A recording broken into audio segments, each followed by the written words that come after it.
That's good. Maybe next time I'll use actual measuring tool. Tastes nothing like Raising Cane's. Mm-hmm. But it's not a bad mixture. It's like an 8.5. Yeah. 8.4. Oh. Okay. Well, I think the reason I you meant give to it say a was- 9 and a 10. I think 9.5. I think y'all meant to give it a 10, but anyway, Thank you, brother. of course. Anyway, we're gonna go to a quick break. When we come back, we're gonna be giving Paulie and Juliana a couples quiz. Cut to break.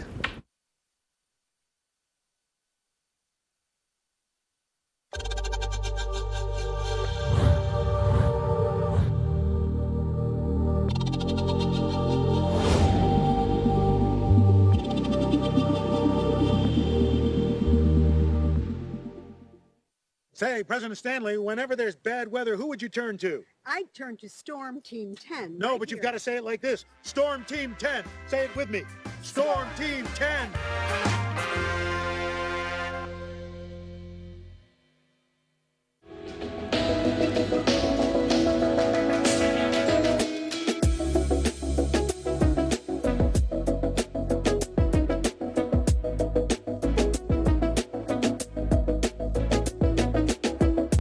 If you like action, romance, If you're watching this, and highbrow humor, surfaces this. Floor. Minch did not legitimately put his head in the toilet. there's only one place to turn. Tune in to new episodes of Oh boy! only on WTOP.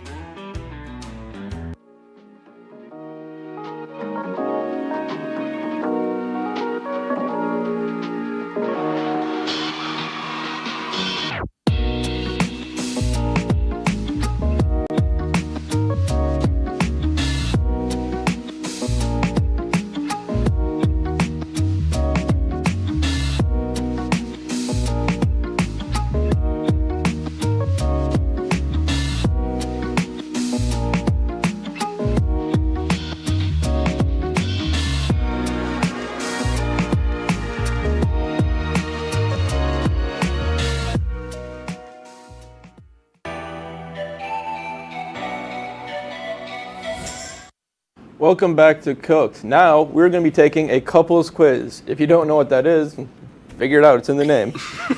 Anyway, how it's going to excuse me. How it's going to work is they're each going to get 5 questions, and they have around a 2-minute period to answer their questions. That's a lot of time, Robert. Well, 2 minutes for both questions. All right, Juliana, ladies first. This first one's going to be an easy one. What is Paulie's favorite Pokemon? We practice this Luminion.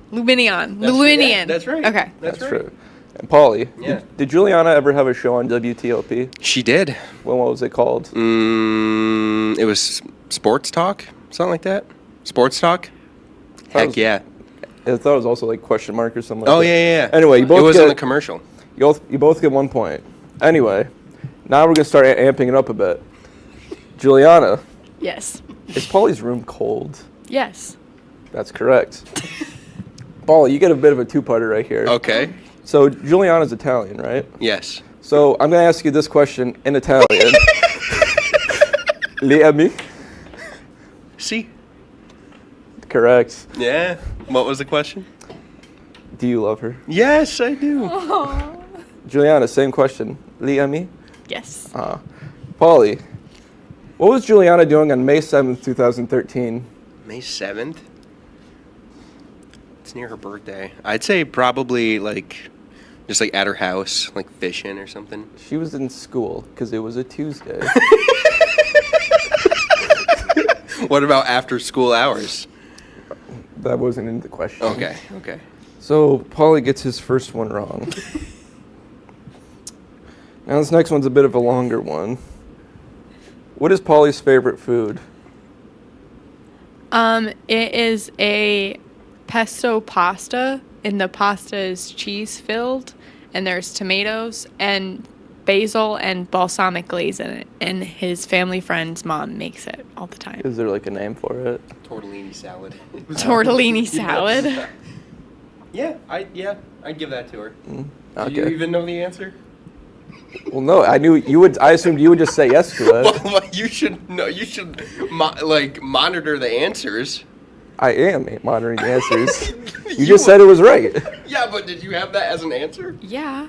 He's Yeah. the I'm host. sure you did. Okay. I really don't appreciate how you're just undermining me this whole show. Yeah. Okay, I'm sorry, Alex. This is really going to affect your chances on coming back. Look what you've done. All right, Paulie. Yes. This is also kind of a two-parter. Is Juliana bad at cooking, and why? What if it's no? Answer the question, Polly. She's not bad at cooking.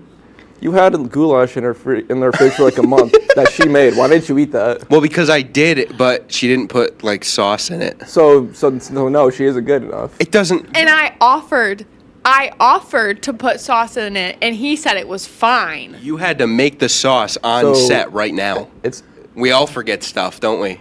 What do you mean? This is the show. Part of the, I did this on schedule, so it sounds Okay. like you just wanted her to make it so you can just throw it away. No, not true. And I just cleaned it out actually. So you just threw it away, basically. Yeah, I did. So, I guess the answer is yes. She's a bad cook. Why? She's not a bad cook. You just talked about you just threw her food Have you away. ever not finished food and had to throw it away, Alex? he No. usually eats everything I give That him. is true. So That is true. Well, why? And every why time you giving two Alex go out to food? eat, you're always going out to eat. She never offers. You never have her cook for you. Because if we go out, I'm paying for the meal. So it actually helps her. You could pay wait, for wait, groceries wait, and have wait. her cook. and I sometimes pay for when we go out. I could just have Riley pay for the groceries and then I just throw them out. Yes, that's right. Paulie likes to throw away other people's stuff. It's not great, man. Technically, we do. Don't look me into this. Okay. All right, Brum. Now you've torn us apart. What's your fourth, All right. fourth question? The next one, I'm gonna pull up a photo, and you each gotta explain it. Juliana's photos first. If it gets pulled up. Oh, there. Explain this photo. I have to. Yeah, Oh, and this one I actually have an answer for. This is a media day picture of Paulie in flag football, and he has a helmet on, and his one eye is crossed because he thought it was funny. You sound so depressed when you're reading that, but yes, that is correct. And Paulie, pull up Paulie's picture. Paulie, you wake up in a strange cave and you don't know how to get out. What are you using to get out? do I have anything? Say like you have the clothes on your back right now. Everything that's in your pocket, that's what you have on you. How are you getting out? How am I would walk out of the cave? No, what are you using? You're lost in the cave. That's the idea. Oh, What are you? I have a flashlight on my phone. Yeah. And where you're using that to get out? I mean, if it's dark, yeah. Do I have Wi-Fi? Can I call anyone and say like You're I'm in a cave. You think I use cellular data? You can barely use cellular data in a tunnel, let Yeah, alone that's a true. cave. Well, if I could use my phone, I'm gonna call someone, preferably her. And if I can't, then I'm gonna use a flashlight to get out. You I just guess. said my cooking's bad, so you should probably call someone else. Never said that. You see, the correct answer was Juliana's love because I can get out of anything with Juliana's love. And with that, Well, call Juliana's our big winner. Yay! Let's see your prize. You win your choice of 2 new boyfriends. You can pick from Joe Seidman or Dylan Zawinski. Or third option, you can keep Paulie, and for a month you can send him to a brand new boyfriend camp in Kazakhstan. Well, he will learn discipline the hard way. I'll take Joe Seidman. Yeah! You're joking me. You're joking. You're joking me. Well, looks like Paulie's single now. Welcome to the club. I will. Looks like I will meet Borat. Well, technically no, because you're not going to the camp Yeah, anymore. because I picked Joe. Welcome back. You're going back to our house now. Okay. So, how would you rate your experience on the show? Right, my experience. I thought it was fun making the food. Obviously, making the chicken was a little bit tough, and it took a lot of time. But making the sauce was fun. I get to bond with my ex-girlfriend and Brummer, so that was pretty cool. I give it a 10 and a 9. Juliana? I came out to the show in a relationship, and I'm leaving single. But at least Okay. I have a date with Joe. That's true. That's Yeah. true. Made some chicken. Well, I watched Polly make some chicken. Made some sauce. I despise Polly now. And yeah, I give it a 10 out of 9. Let's have our other big loser, Dylan. Came in single, left single. What's up, Brump? What's up? Is that all?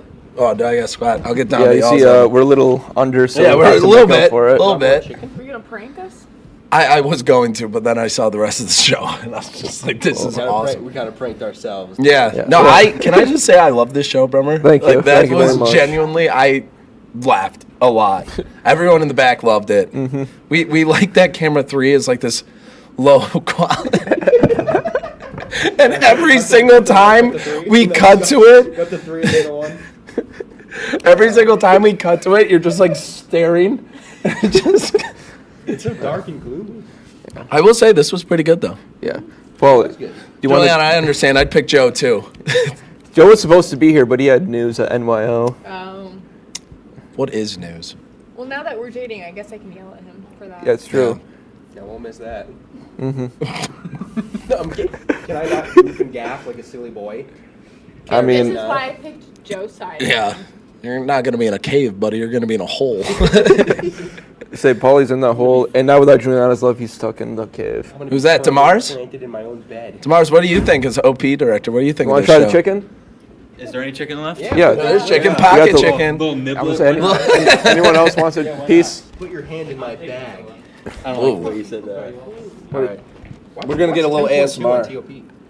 It's really not the ASMR kind of sauce. Yeah. Nice. All Reach right. your hand up All right. in my chicken Well- bag. ASMR. Bye-bye. That's what I said. I wouldn't call it Raising Cane's. I did Yeah. Raising Cane's in Nashville, ASMR. and it did not. Yeah. All right, where's the camera? Can I get the? All right. Buddy, I'm gonna take this from This is Paulie's chicken. Anyway, we got about 1 minute left in the show. I just want to say thanks for watching episode 2 of Cooked. Which Sorry I took your show off last should have week. been episode 3, but you know, people had to get a day off. Sorry, bro. Tune in next time. We're gonna have another fun episode. What is it? I don't know yet. We'll figure it out the day before. Anyway, thanks for watching Cooked, and see ya. Good night. See ya. See ya. Oh, are they just on bum cam now? Yep.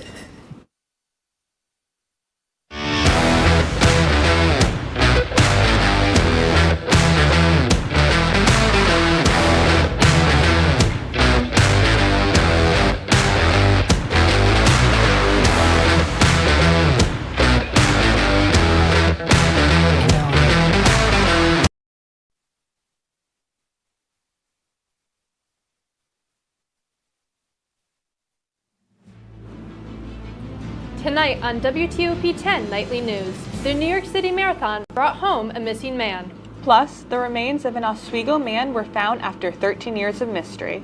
And breaking news, a shooting occurred this afternoon at SUNY Morrisville. The latest updates on the ground. WTOP-10 Nightly News starts now.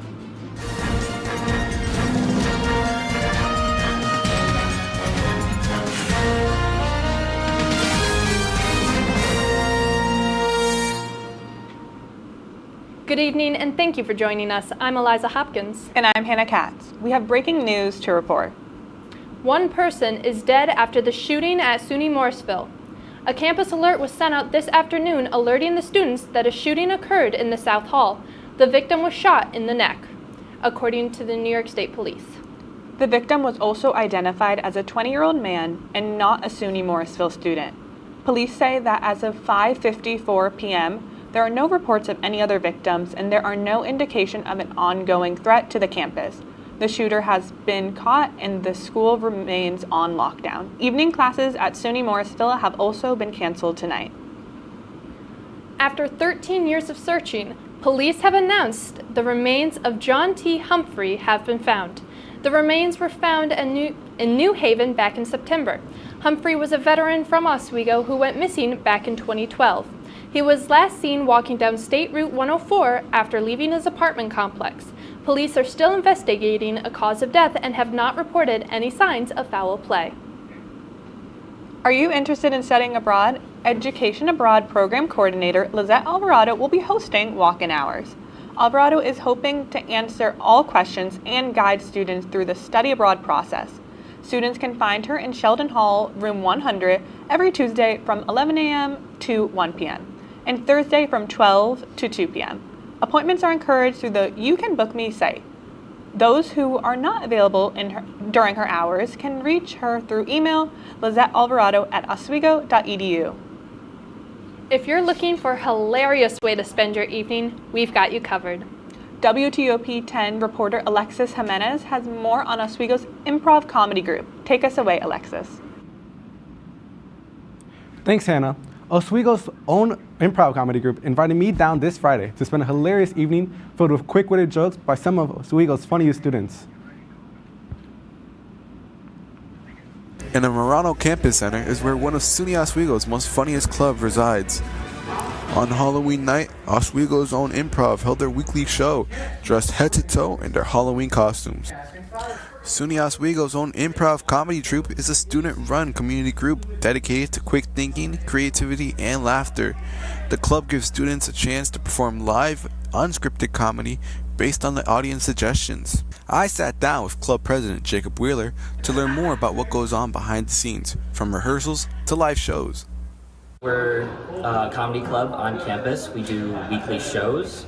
We're trying to build our audience and be open to everyone there. We do mainly improv comedy where we just make it up on the spot, so it helps when people show up, but we got a little bit of everything.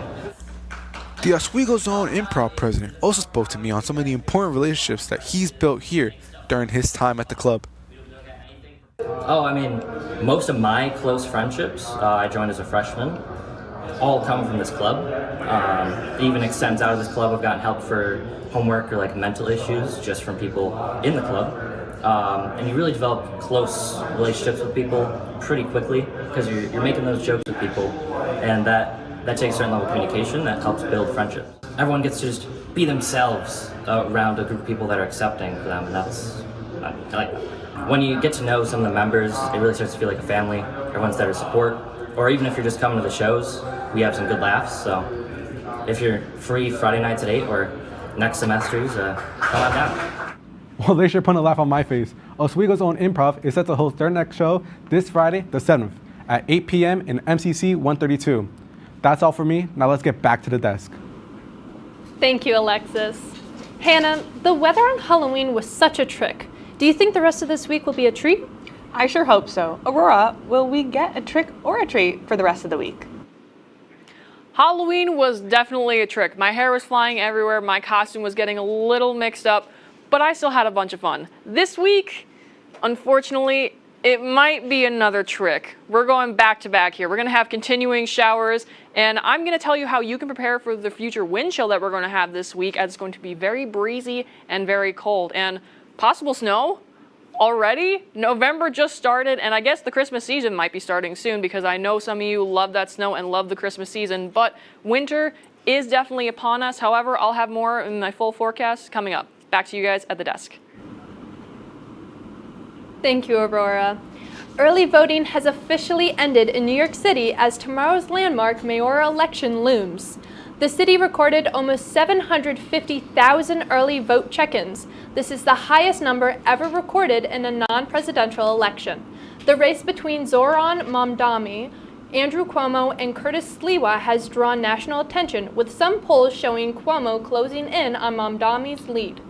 Residents of the 5 boroughs who did not vote early can cast their vote tomorrow at any voting site.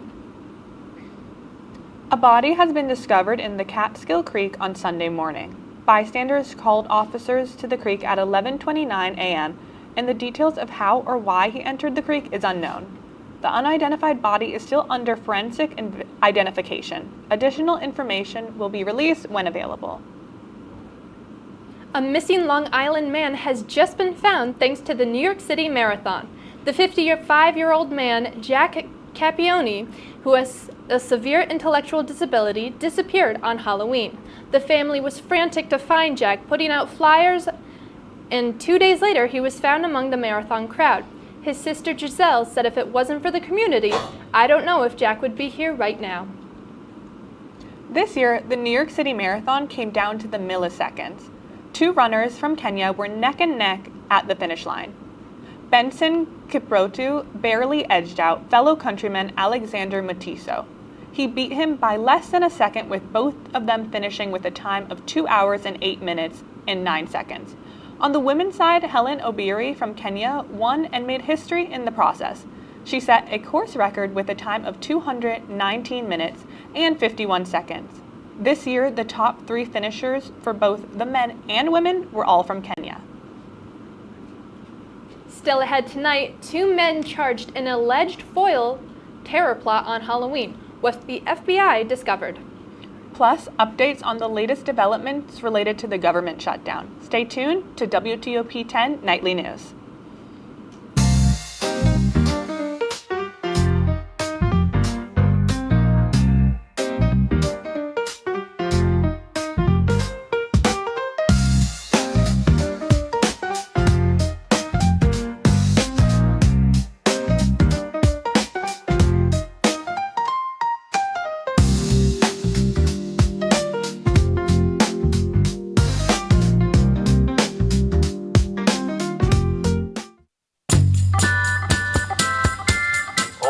But I would have liked to see more on, Putin or something. I don't think he's very nice. He's so annoying, and he's not very funny either. He got that hot dog at one time. I don't know why he would do such a thing. I'm not sure why he's still playing a Nintendo Wii. The Nintendo Wii is so old. I've tried reporting him like 600 times, and nobody's answering my phone calls. Welcome back to the DK experience. Go back to your job. Every NFL fan had played for the last 15 games. They beat. Writing a letter to the NFL fans? Get out of here with that. Let me finish. No, finish. Stop. Johnny Manziel, that guy, he's a loser. No, that's.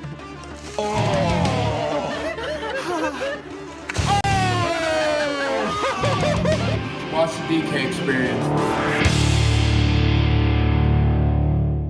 What we do here is go back. Cooked. You know it's cooked when it's not raw anymore. Gordon Ramsay in the sea here. Cat cam. Because Kenny pulled a picture of him. Yeah. Yeah.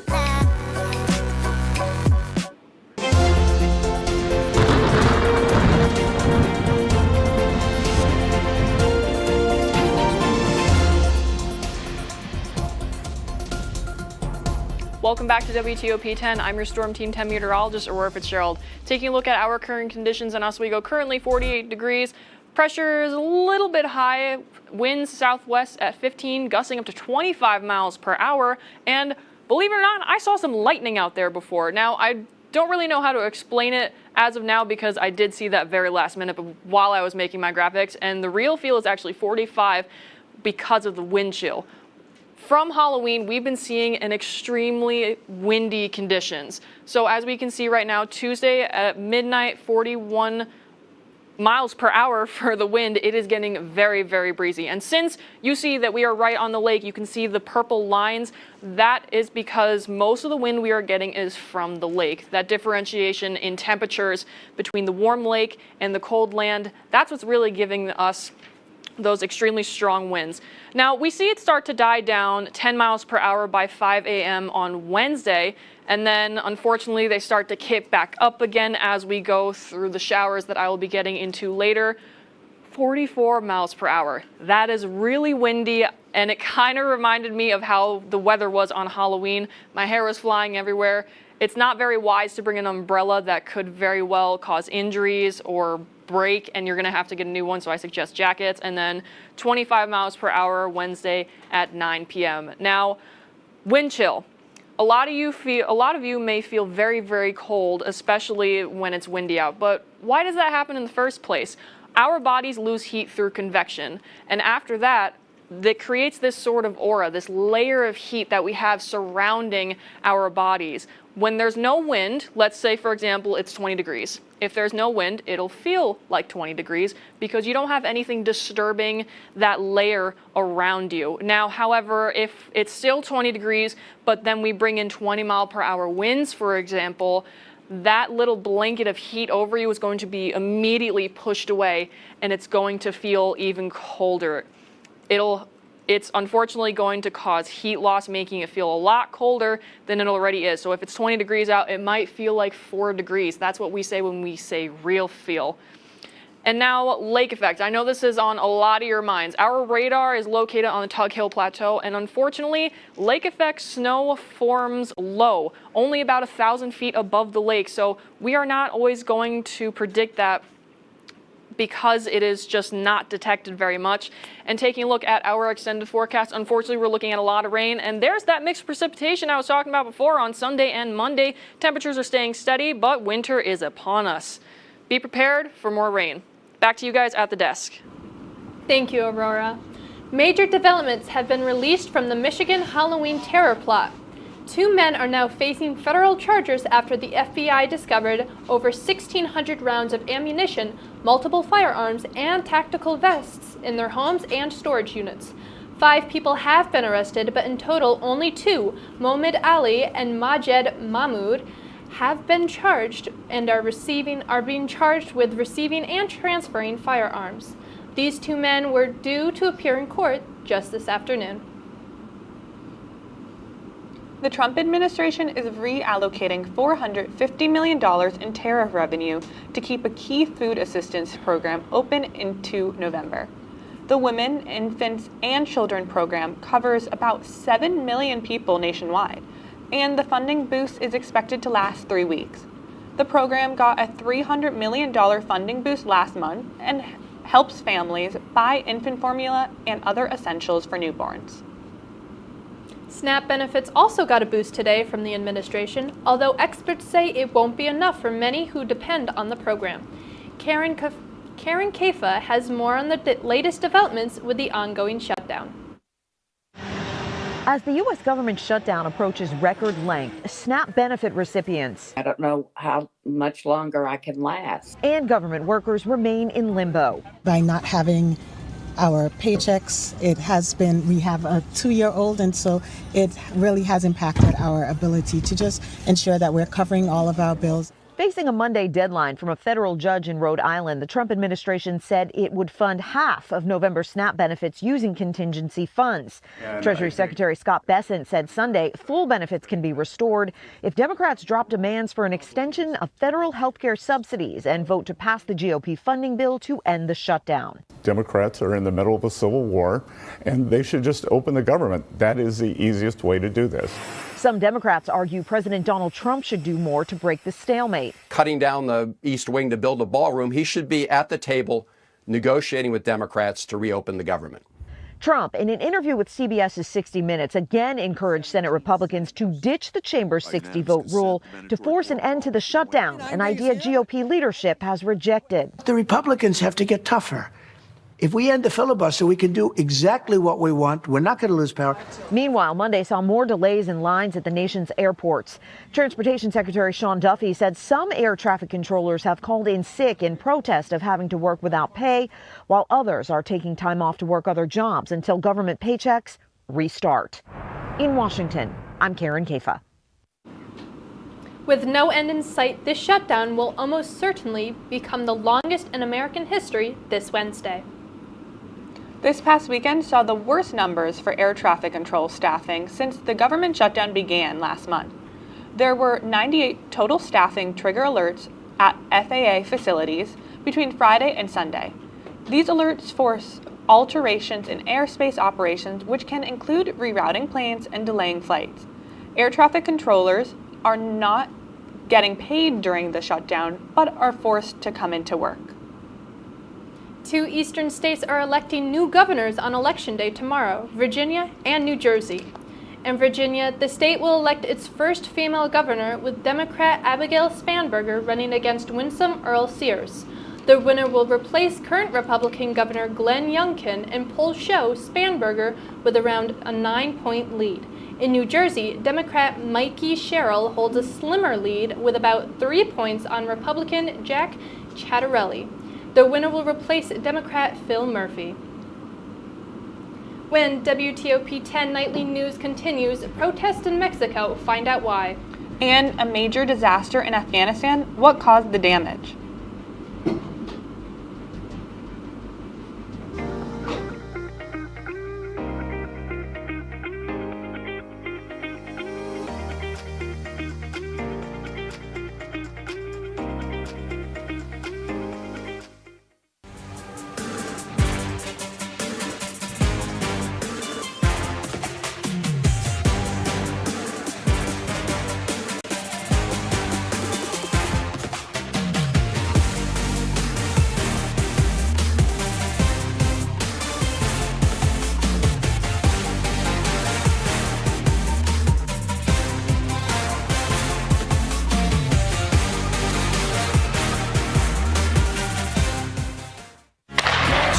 If it's hockey, It's what they score! it's on Hockey Talk. Join Rob Finger and his panel of guests. Their behavior against easy teams, how do you lose to the Bruins twice? As they take you through the hockey world. We welcome you with open arms. Tune into Hockey Talk, Mondays at 9:30 after East Coast hockey games. Only on WTOP.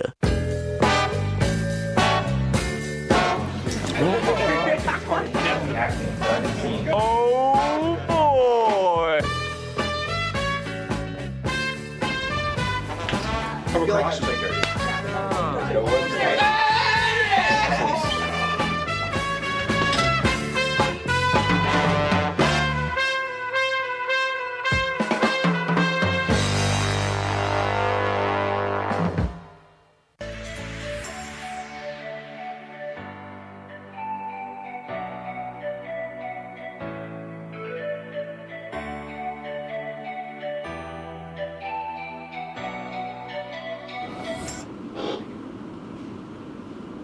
Thousands of Mexican citizens are demanding justice for the assassination of their mayor, Carlos Manzo. Manzo was shot during a celebration of the Day of the Dead. Protesters stormed the Michoacan government palace, broke furniture, and painted slogans on the walls.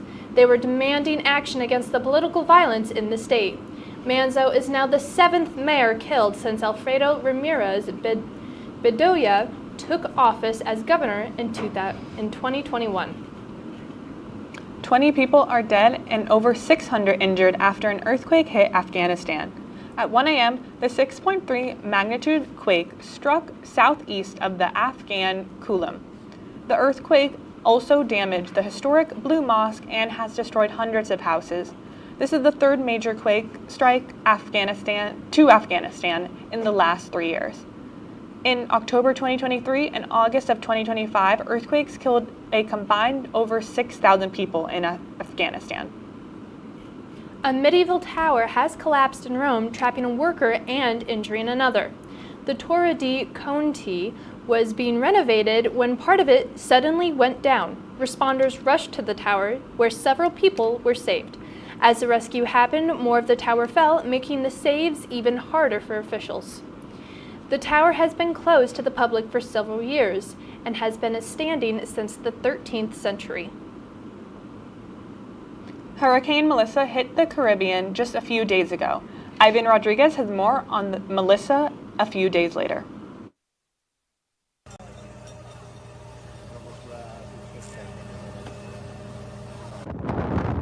Days after Hurricane Melissa made landfall in Jamaica, parts of the island remain inaccessible. They are cutting their way on foot through blocked roads.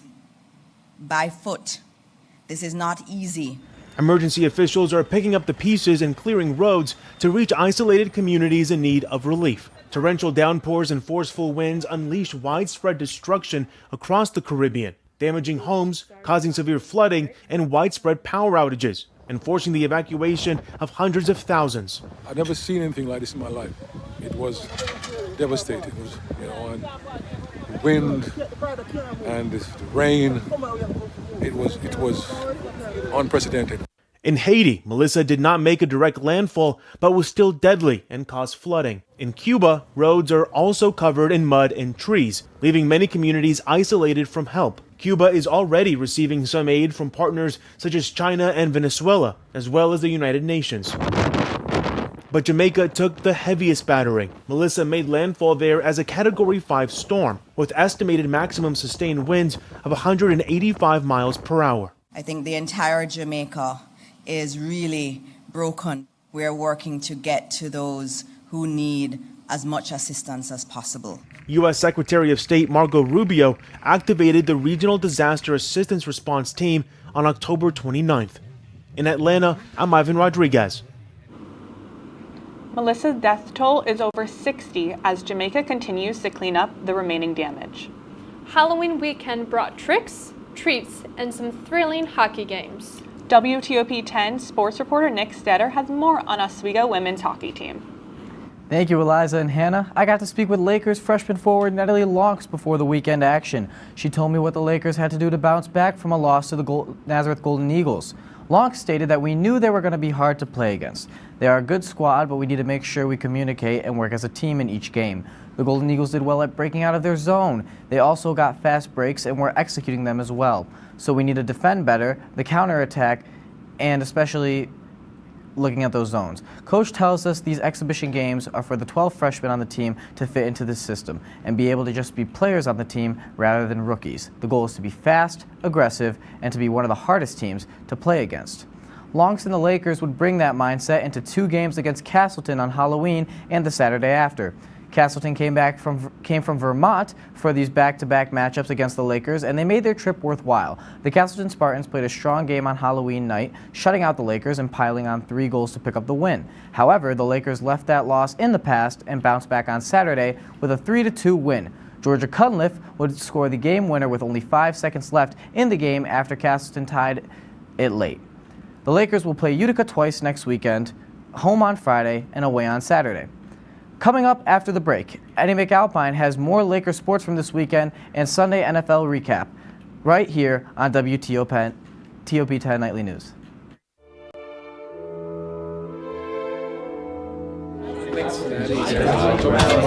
Get rid of all the questions.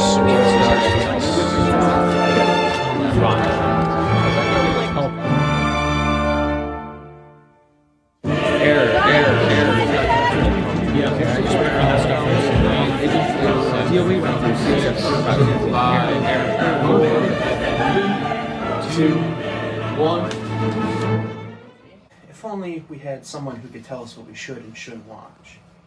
Well, do we have a show for you? Who are you? What are you doing in my bed? On Be Kind and Rewind, we will go through and review all your favorite movie franchises. And tell you which ones you should and shouldn't watch from the perspective of normal movie fans. Well, be sure to check out Be Kind and Rewind on WTOP-10.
Welcome back to WTOP-10 Nightly News with your sports report for tonight.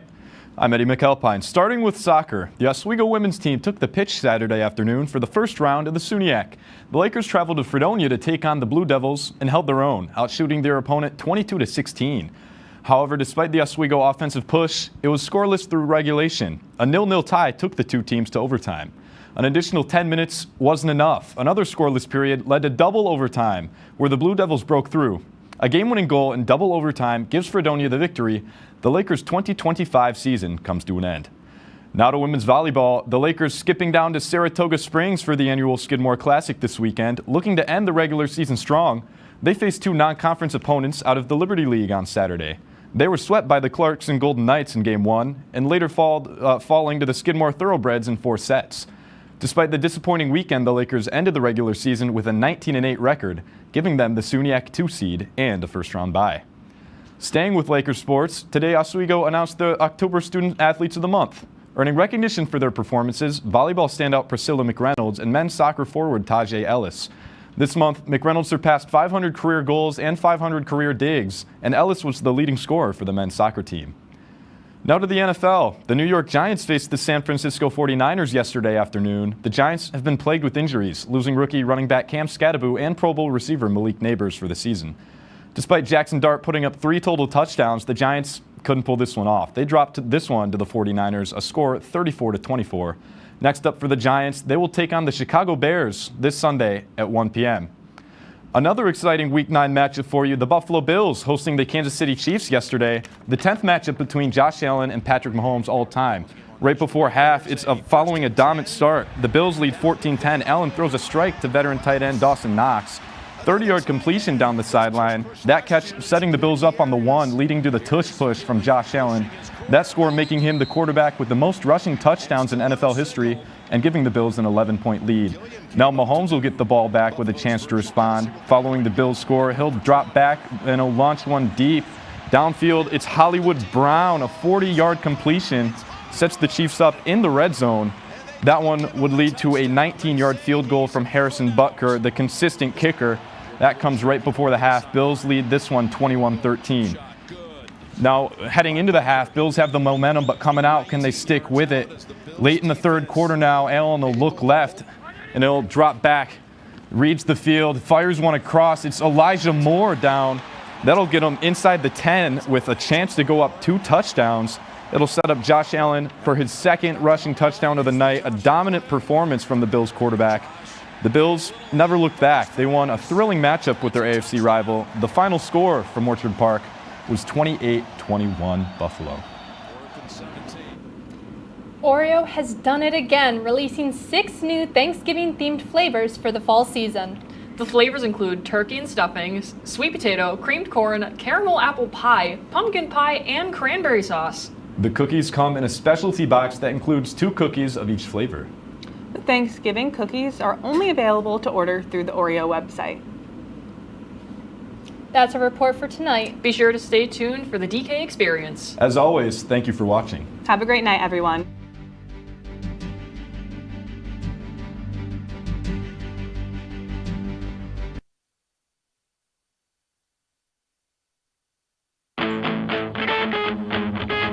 The Sharks have won their first game of the season, and you will not believe who gave it to them.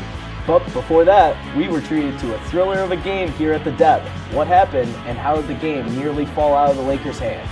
After that, Matthew Schaefer refuses to stop breaking records. How did he rewrite the history books this time? All that and more right now on Hockey Talk.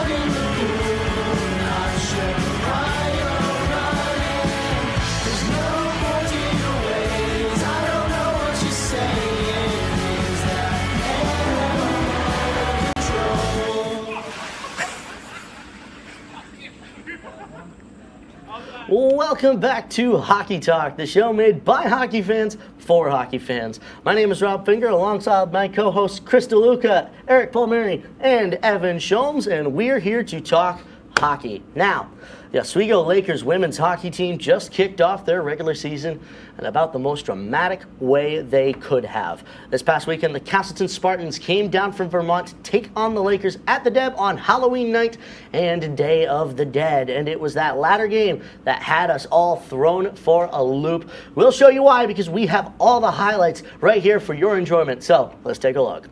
capitalize, and the Lakers were not able The to Castleton neutralize the Spartans fast-paced coming Spartan in attack. and taking on the Oswego State Lakers women's hockey team where a new possession here on starts. Day of the Dead, November 1st. A big shot there by Castleton from the point. It squirts back out. A quick shot again, and they score. Rainy Lay, yes sir. The first goal of the game, and they echoed how they were on that Halloween night beforehand as well. The first goal going to the Castleton Spartans, but here come the Lakers about halfway through that second period. Here comes Jenna Majewski around the circle, behind the net, wraps it, and it goes in off the defender. Jenna Majewski, the first goal and the equalizer for the Oswego State Lakers. We'll go to about 5 minutes left in third. Oswego working with it. Little touch and go, and they score again. Natalie Lawns putting one on goal and putting that one to the twine. 2-1. The Lakers have their first lead of the regular season so far as it gets sent around. Quick shot with about 30 seconds left, and they score. Moa Carlson able to put it in through Mia DeVivo. And boy, oh boy, what a goal that was, and a backbreaker as well.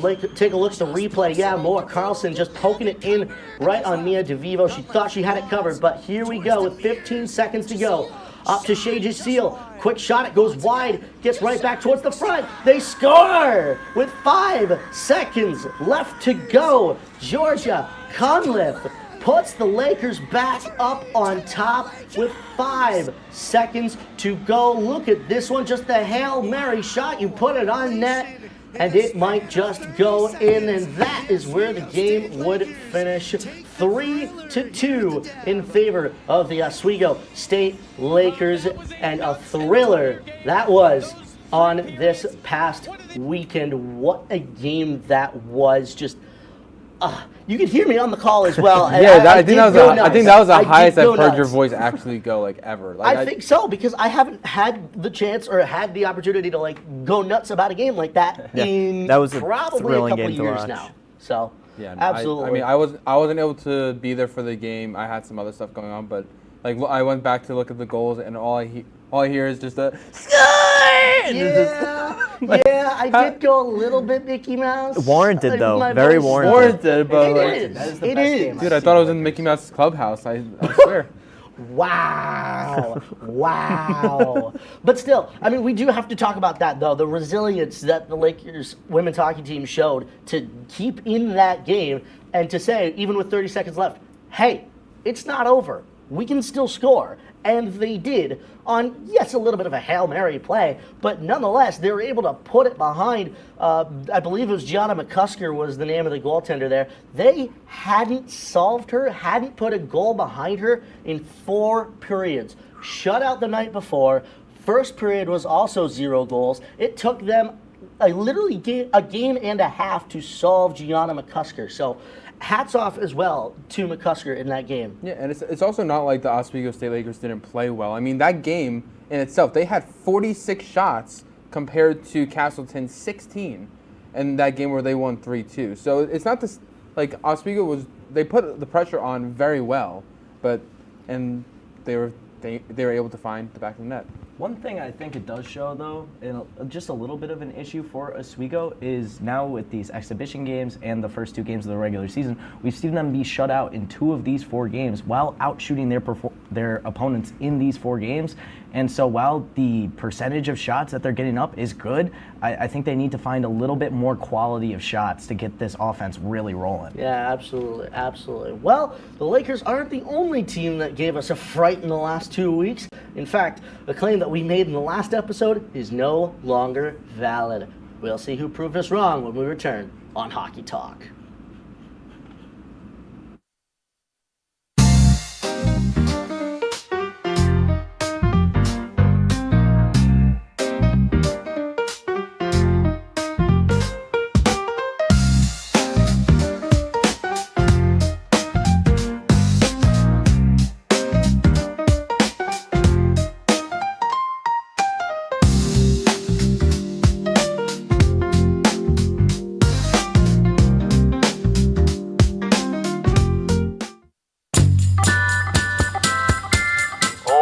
about. I would have liked to see more on, Putin or something. I don't think he's very nice. He's so annoying, and he's not very funny either. He got that hot dog at one time. I don't know why he would do such a thing. I'm not sure why he's still playing a Nintendo Wii. The Nintendo Wii is so old. I've tried reporting him like 600 times, and nobody's answering my phone calls.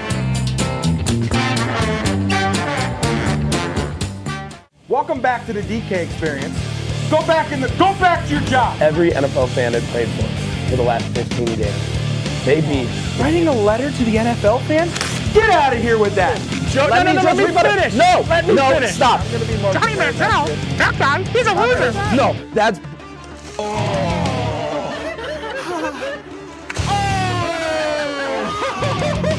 Watch the DK experience.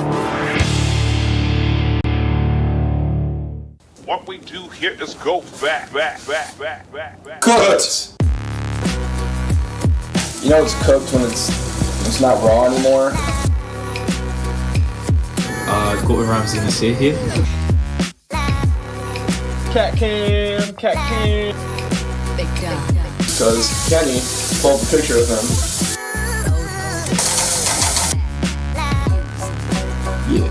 Yeah. Welcome back to Hockey Talk, the show made by hockey fans for hockey fans. My name is Rob Finger, alongside Chris DeLuca, Eric Palmieri, and Evan Shomes, and we're back to talk hockey. Now, a certain team of a man across the board here lost and gave the first win of the season to the only remaining winless team. The San Jose Sharks beat the New York Rangers 6-5 in overtime. I'm going to give you 1 minute to get every single insult you can think of off your chest, and then after that, I'm here. I only want to ask one question. How does it feel? How does it feel? You know, a blind squirrel will find a nut once in a while, and you know what? It happened twice. The Rangers found the squirrel's nut. That is, we were terrible. You know, I mean, we still put up 5 goals, but it's the Sharks. What are we doing? As Taylor Radish had a hat trick. Yes. Hold on. Okay. My hair's sticking up. I don't care. How are we gonna let our leading goal scorer be Taylor Radish? Like, what are we doing? I don't know. This team, sometimes it's either the greatest thing in the world, like we beat Seattle 3-2 in overtime with a Will Cooley amazing feed goal, and then it's games like this. The Sharks, they just. You will always lose to the losers. That's all I'm gonna say. Yeah, but there's still some teams where we don't lose to. I was about to say. So hold on. Here's the other thing I want to say. You can mock me all you want. We lost to the Sharks, but you lost to us. So what does that really say about you guys? I thought that you would be a little bit more mixed feelings about that, because you're also the one that predicted the Sharks would make the playoffs and also be top of the Pacific Division. Yeah, so how do you feel about that prediction? Does that one cross over your love of the Rangers? So just trying to prove yourself right on a whack prediction? So that prediction, and I'm going to be completely honest here, I thought that was the only episode I was going to be on. I'm going to be completely honest. So I was coming on, I was going to make the most bogus claims ever, and then I decided, you know what, let me keep coming back on. And so that Sharks pick, honestly, it was kind of a toss-up. I'm still surprised that Mammoth even is close to being correct, which I guess. That's surprising. The squirrel finds the nut. Yeah, exactly. Blind squirrel finds the nut, exactly.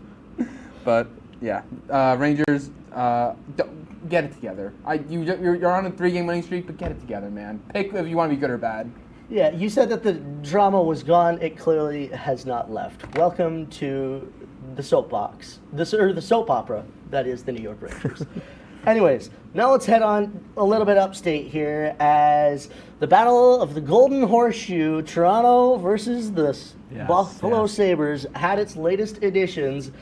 And the first one at the KeyBank Center was a home victory for the Sabres. It was pretty solid. One thing I want to mention before mentioning this game is how dumb I found that the Frozen Frenzy was on Tuesday during a World Series game. And was arguably crazy. one of the best World Series, obviously this is a hockey show, but we have to recognize that the World Series was probably one of the best World Series in quite a while.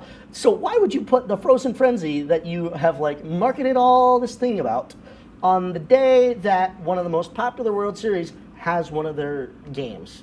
And Make whoever was in charge of scheduling really messed up there. But anyways, rest in peace, Blue Jays fans. But continuing with Toronto misery in sports, how about that 5-3 win for the Buffalo Sabres? sir. That is the closest thing to a playoff berth that I've felt as a Sabres fan in a very long time, was winning against the Leafs, because it doesn't happen very often.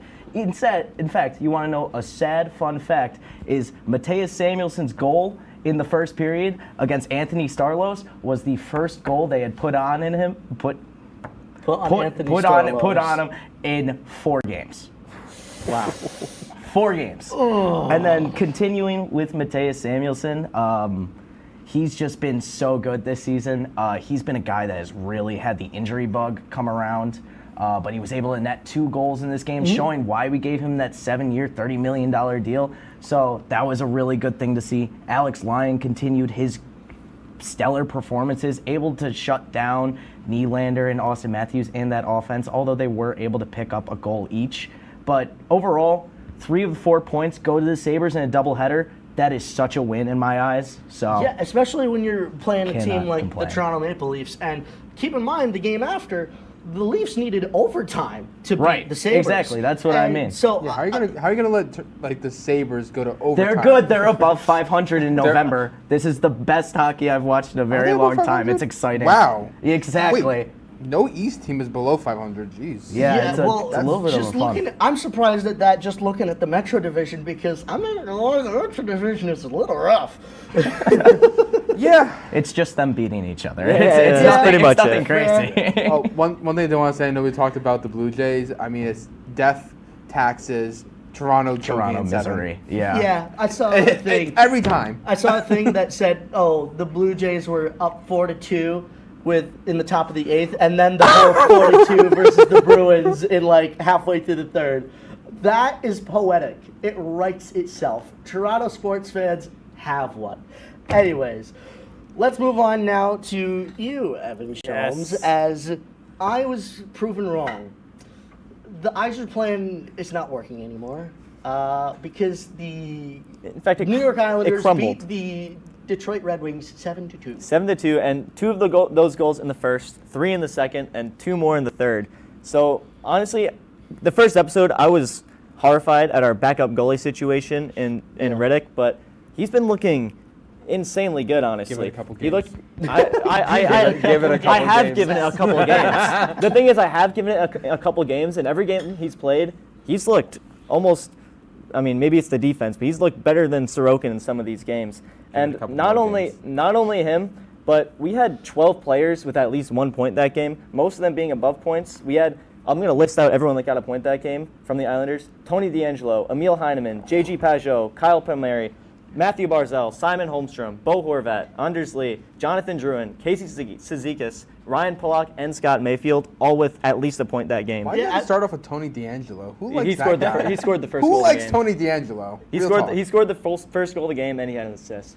Yeah, and I mean, especially with 12 people getting a point in that game, I think that shows a lot of depth, especially. It really does. It gives me Islanders. a lot of hope, especially a lot of these names are names that were not on the roster last year, that were on different teams just coming in. Exactly. And I'm still kind of wishy-washy on the Emil Heineman and Noah Dobson trade. Oof. He's looking pretty good. Yeah, he's still Dobson, though, and he always will be.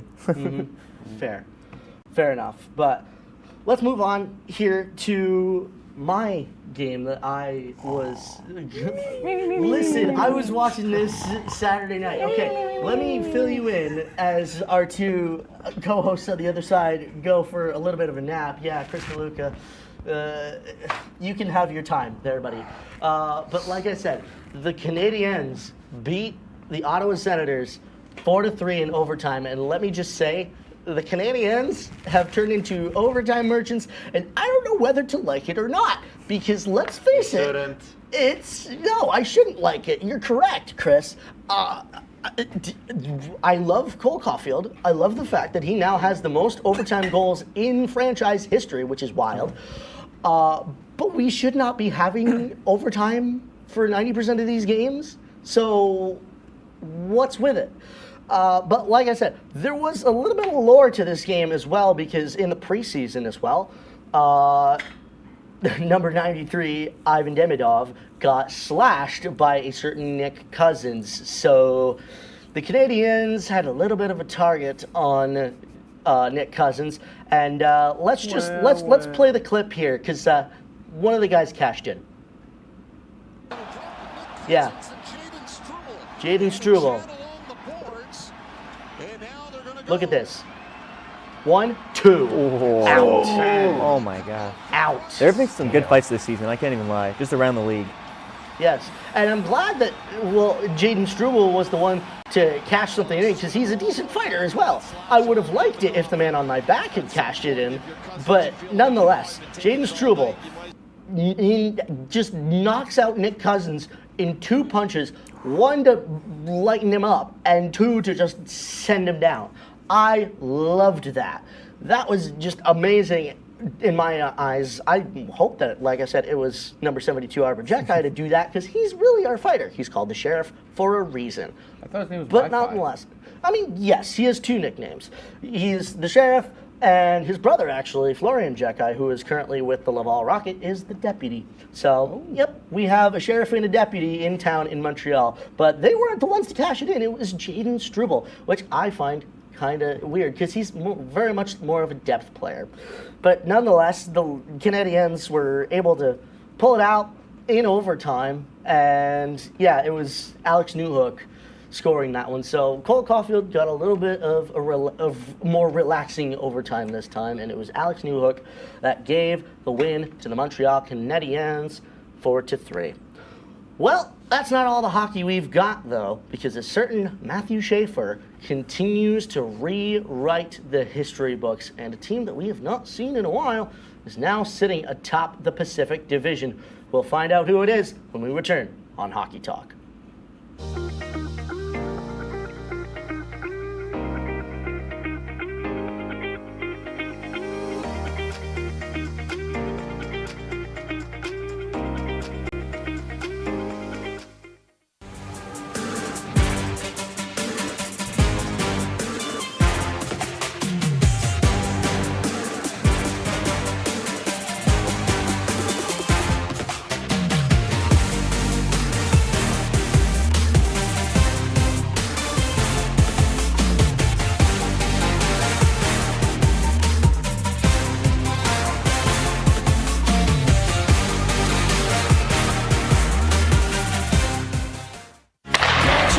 If it's hockey, It's what they score! it's on Hockey Talk. Join Rob Finger and his panel of guests. Their behavior against easy teams. How do you lose to the Bruins twice? As they take you through the hockey world. We welcome you with open arms. Tune into Hockey Talk, Mondays at 9:30 after East Coast hockey games. Only on WTOP.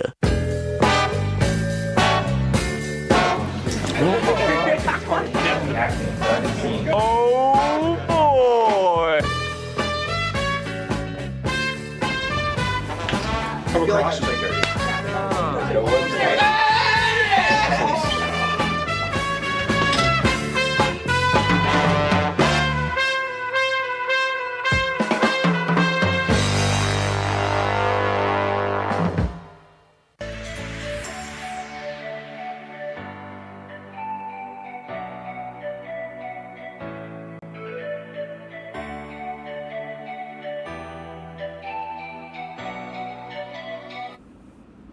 Welcome back to Hockey Talk, the show made by hockey fans for hockey fans. My name is Rob Finger, alongside Chris DeLuca, Eric Palmieri, and Evan Shomes, and we're back to talk hockey. Now, a team that I think all of us thought was still in a rebuild is now sitting pretty atop the Pacific Division for the first time in 4 years. The Anaheim Ducks have taken the West by storm and sit at 7-3-1.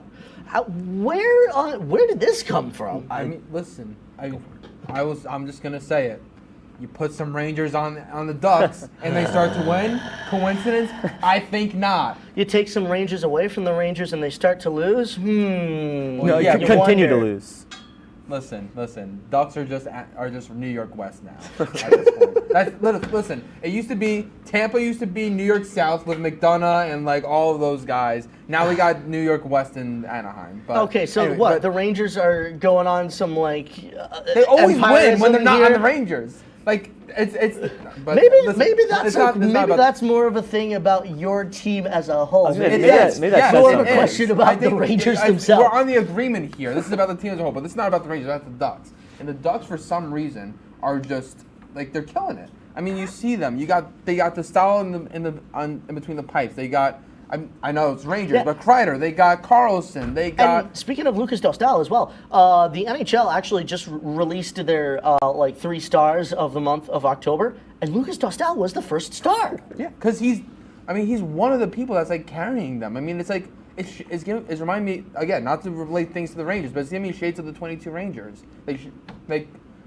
I think they're going to go on a playoff run. Dostal in general is just incredible. I was able to watch the game last night, and he saved 31 of 32 shots, and they're able to just make goals out of nowhere. Beckett Seneca with his reach was just able to put it in off a breakaway. It was insane. And then their second goal, Jackson Lacombe, a diving assist to able to get it over to the wing. They just are able to score out of nowhere. And then with Dostal in between the pipes, they're amazing. Heroes of the NHL sitting above Vegas. Exactly. And on that team, I mean, all their main players are like pretty young. I mean, they got Carlson, Terry, Gauthier, Granlund, McTavish.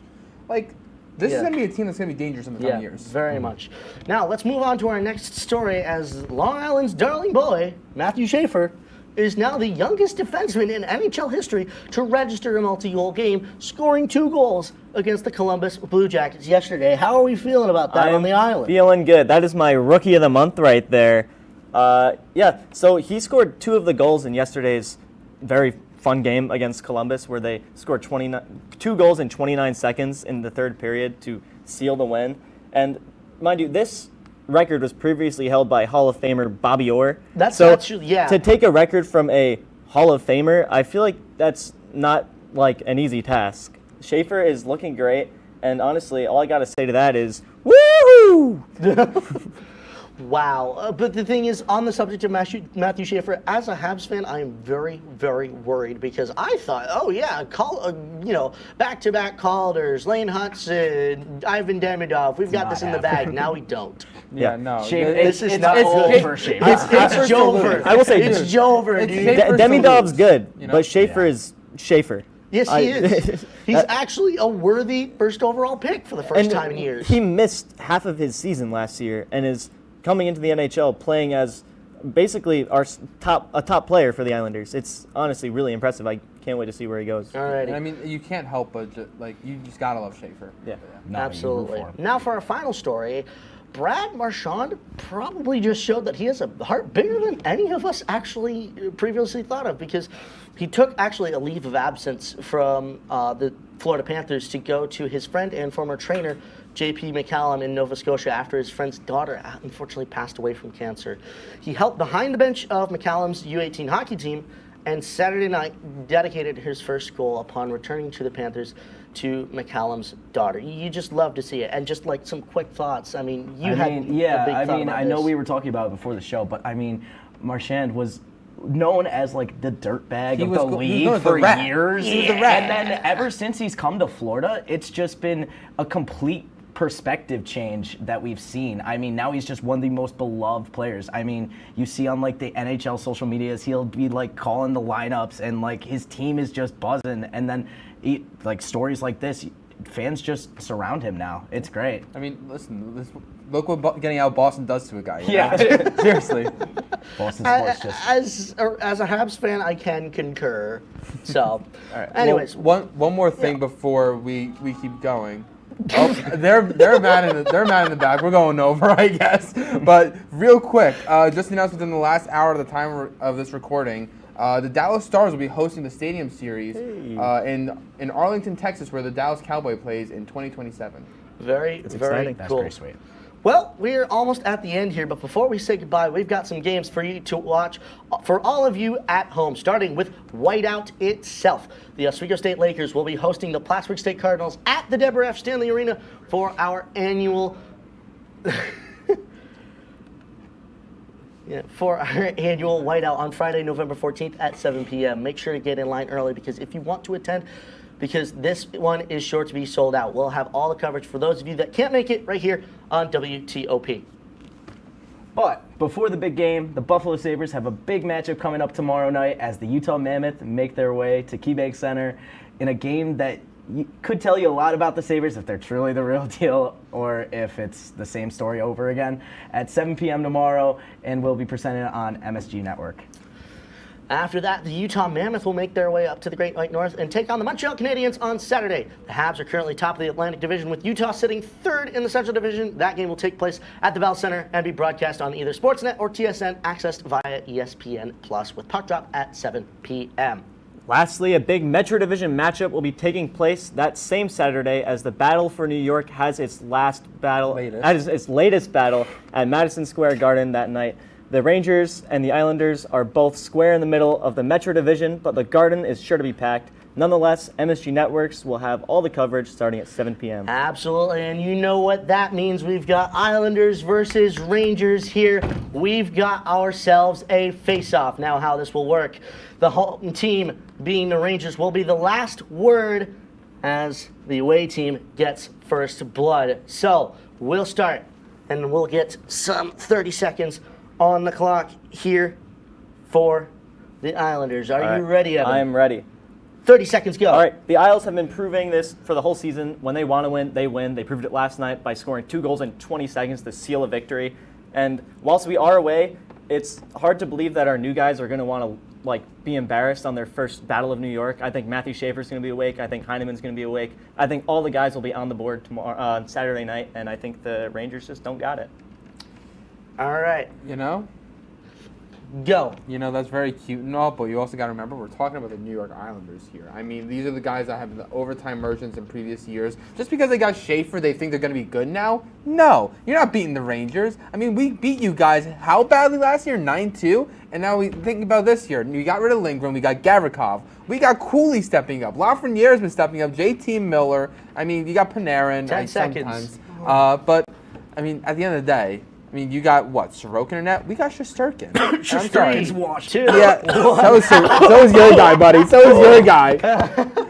Goaltending problems aside, it is sure to be a very, very, very entertaining game, and you will definitely want to watch that one, even if you are not a Rangers fan or an Islanders fan. Well, that will do it for this episode of Hockey Talk. Lots of fun and exciting hockey is coming up in the next 2 weeks, including the long-awaited and widely loved Whiteout. We'll have all the highlights for that when we return the Monday afterwards. But for now, we'll say adieu. For Chris DeLuca, Eric Palmieri, Evan Shulms, I've been Rob Finger, and we'll see you next time on Hockey Talk. Can I go back to Tetris now?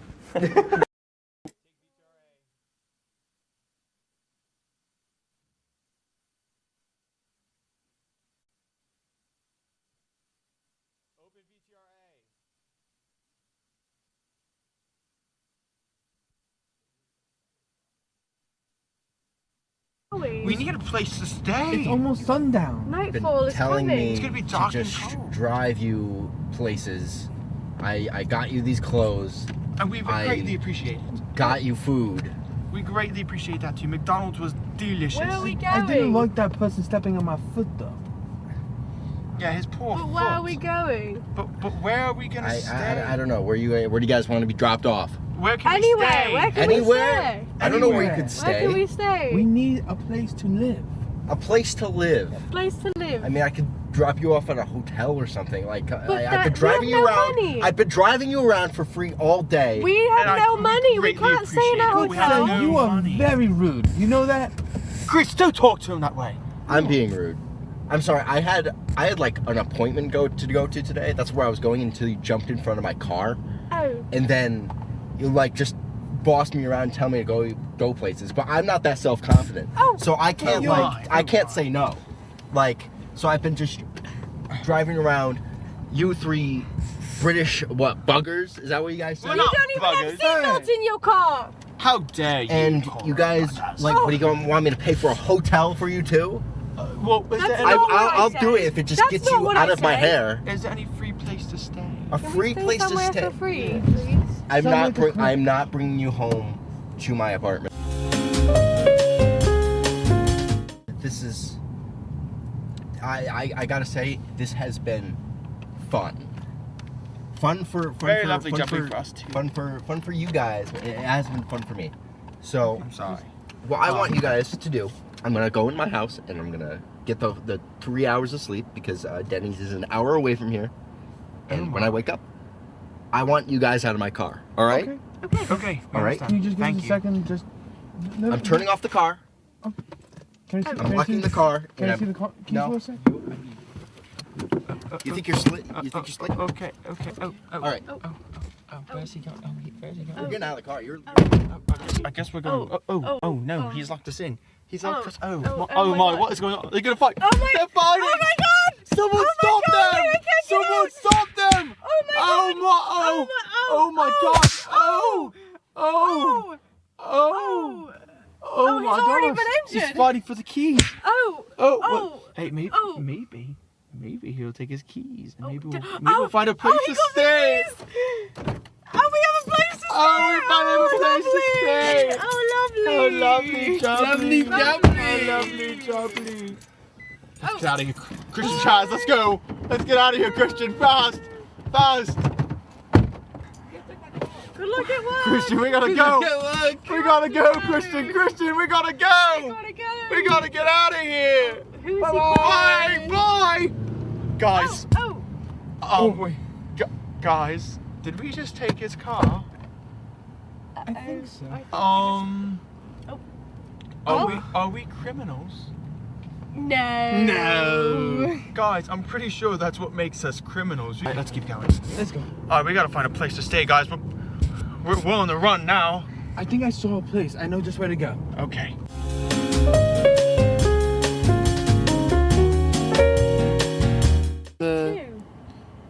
That weird blonde man. What was his name again?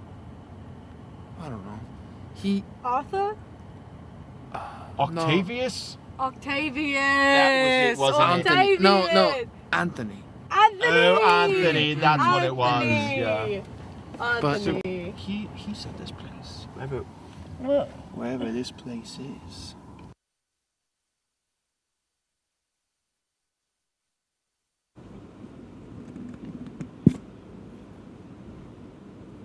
Hello and welcome back to TA Time, the show where students and TAs bond over classwork and stress. Today on the show, we will have one of our very own crew members as our guest today. Have a lovely chat and play yet another really fun game. But first, let's recap what's been going on in our TA class. Okay, I misspelled. I said recap twice, guys. All right, hate on me. Kenny, why don't you start us off? Oh. Discuss your group's final project. Oh my God. Maybe something unique about your past few classes. Tell us, Kenny. Tell me what I just told you to talk about. Go ahead. Oh, I'm supposed to just describe what I read? Well, I don't know what else. I don't even know what I said. Go back. I can't see it. It's the same thing over and over again. Discuss your group's final project. Your group. The studio show. So I got, man, we're horrible TAs. I got assigned to this group. Their show is called Burning Questions.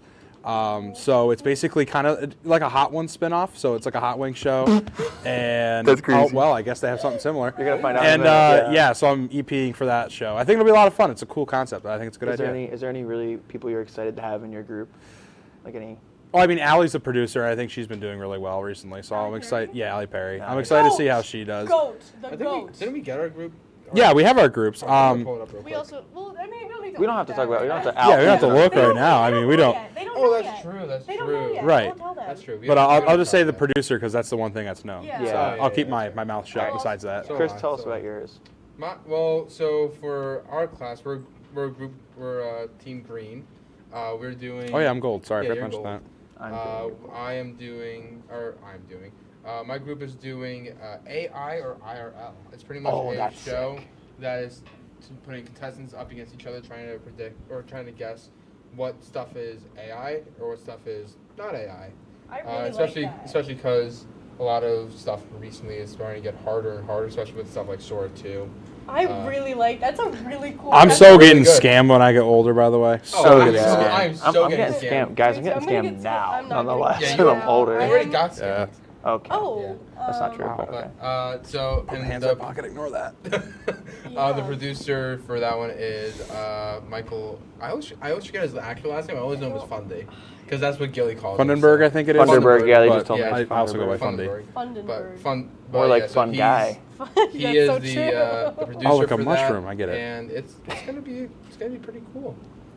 So. Emily checking her group. Tell us about your group. Emily, she doesn't even know her group. She doesn't even know who it is.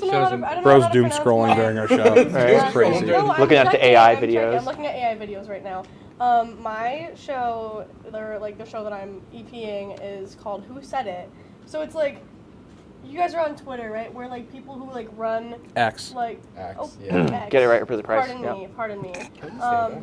Oh, do you want it? Yeah. Well, like, for instance, like when somebody runs like the Wendy's X account and they say something egregious, and it's like, well, would Wendy say that? You're trying to figure out who said that. I'm doing a terrible job at like. It's like comparing like describing it, but like, it's celebrities. Like, oh, did they post this tweet or who did said this other that? celebrity post Who this said that? tweet? Wendy's or Kanye West? You know what I mean? Like. Wow. Yeah, it's a cool concept. She's just really poorly explaining it. Okay, thanks. But my producer is Jason Sackes. I don't know how to pronounce his last name. I'm so sorry, Jason. Sackes? Yeah, so that's a sorry. hard. We'll I'm ask so him in sorry. class tomorrow. I hope he watches this and I just don't is know, like I don't this. know. If But he's I'm really very mad at you, excited then we know and why. It's a great show. It's okay. Cleveland still can't say Jonal right yet either. So. Hey, he might be watching this. What does he say? Like. Jonel. Jonel. It's Jonal. Say it day one. How about yours? Yeah. I'm team gold. Yep, so we'll talk Let's about go, mine. Emily. Yeah, Team so gold. I'm team green. I'm Gang. starting first. Yep, gang over here.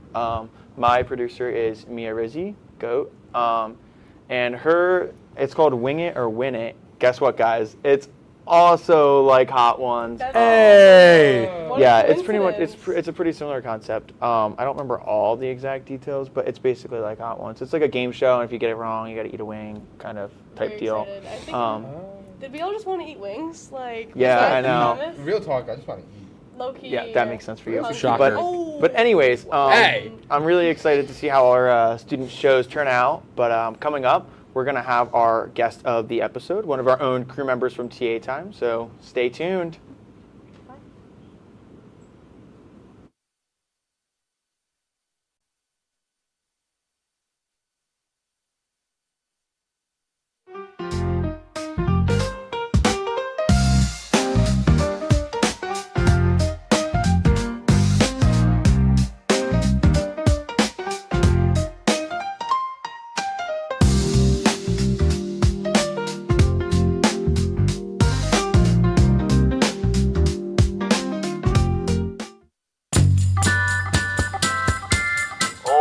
But I would have liked to see more on, Putin or something. I don't think he's very nice. He's so annoying, and he's not very funny either. He got that hot dog at one time. I don't know why he would do such a thing. I'm not sure why he's still playing a Nintendo Wii. The Nintendo Wii is so old. I've tried reporting him like 600 times, and nobody's answering my phone calls. Welcome back to the DK experience. Go back to your job. Every NFL fan had played for the last 15 games. They beat. Writing a letter to the NFL fans? Get out of here with that. Let me finish. No, Let me finish. Stop. Johnny Manziel, that guy, he's a loser. No, that's.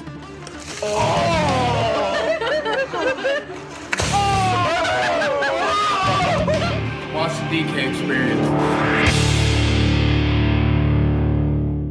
What we do here is go back. Cut!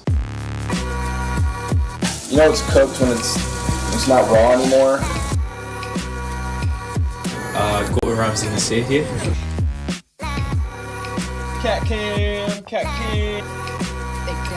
Because Kenny pulled a picture of him.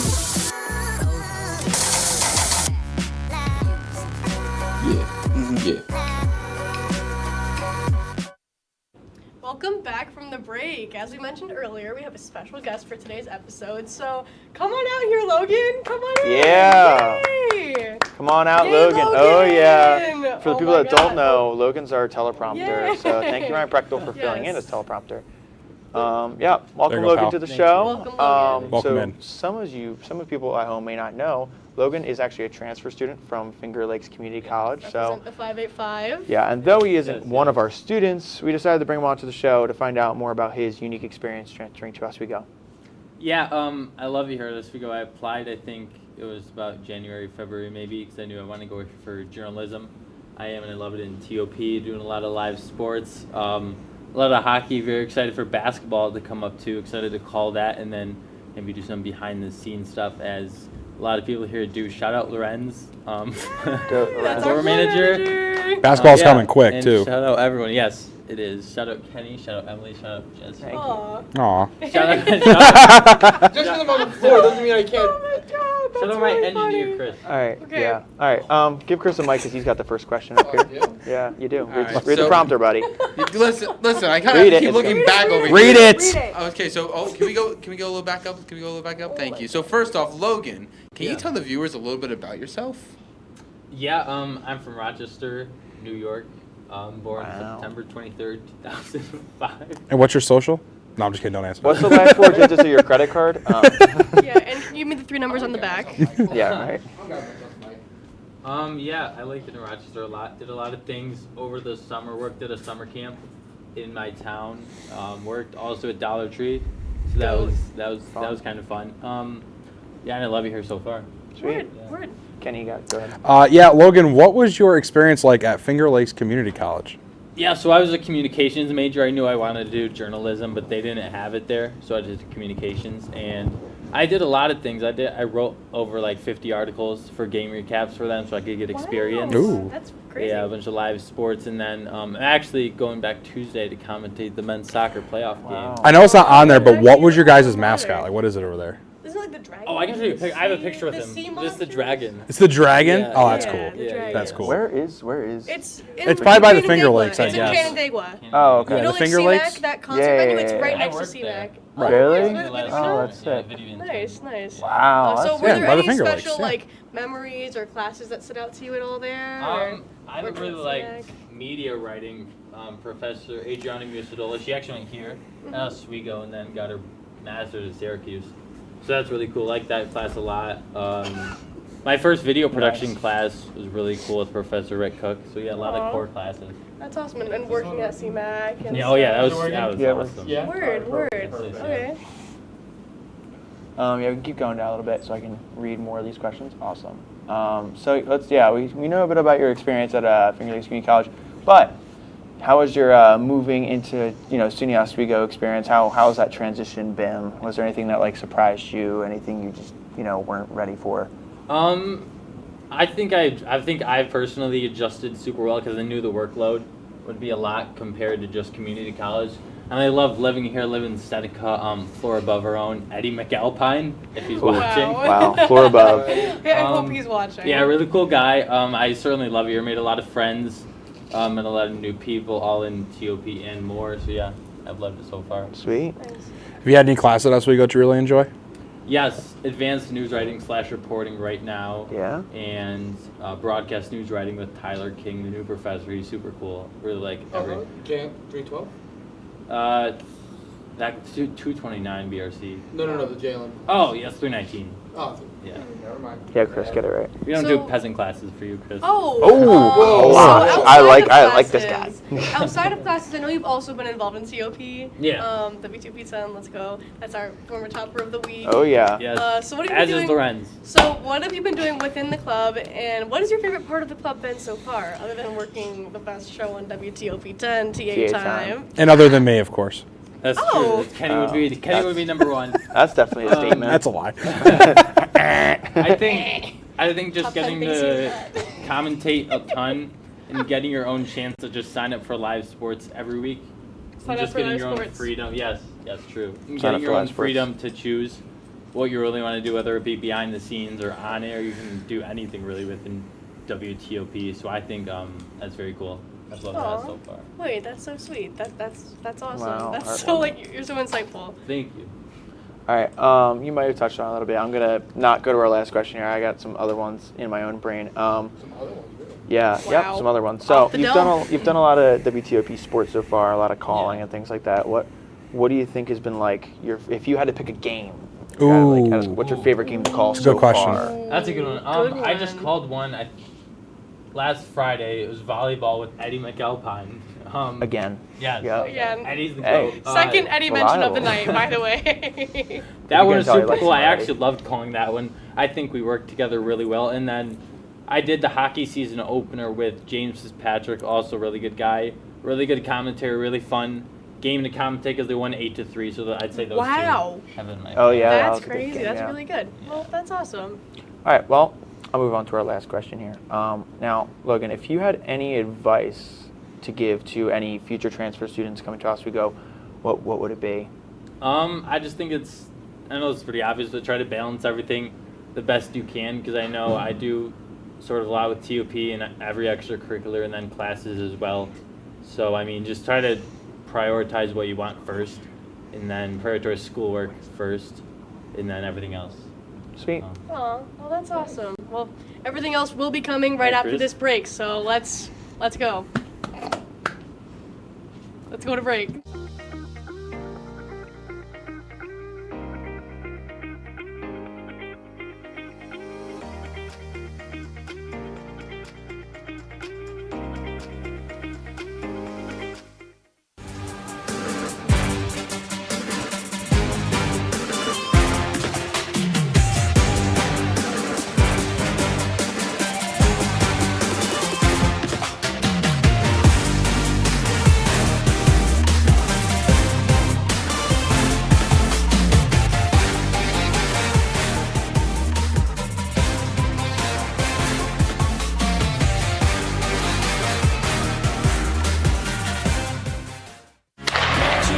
If it's hockey, In front, they score! it's on Hockey Talk. Join Rob Finger and his panel of guests. Their behavior against easy teams. How do you lose to the Bruins twice? As they take you through the hockey world. We welcome you with open arms. Tune into Hockey Talk, Mondays at 9:30 after East Coast hockey games. Only on WTOP.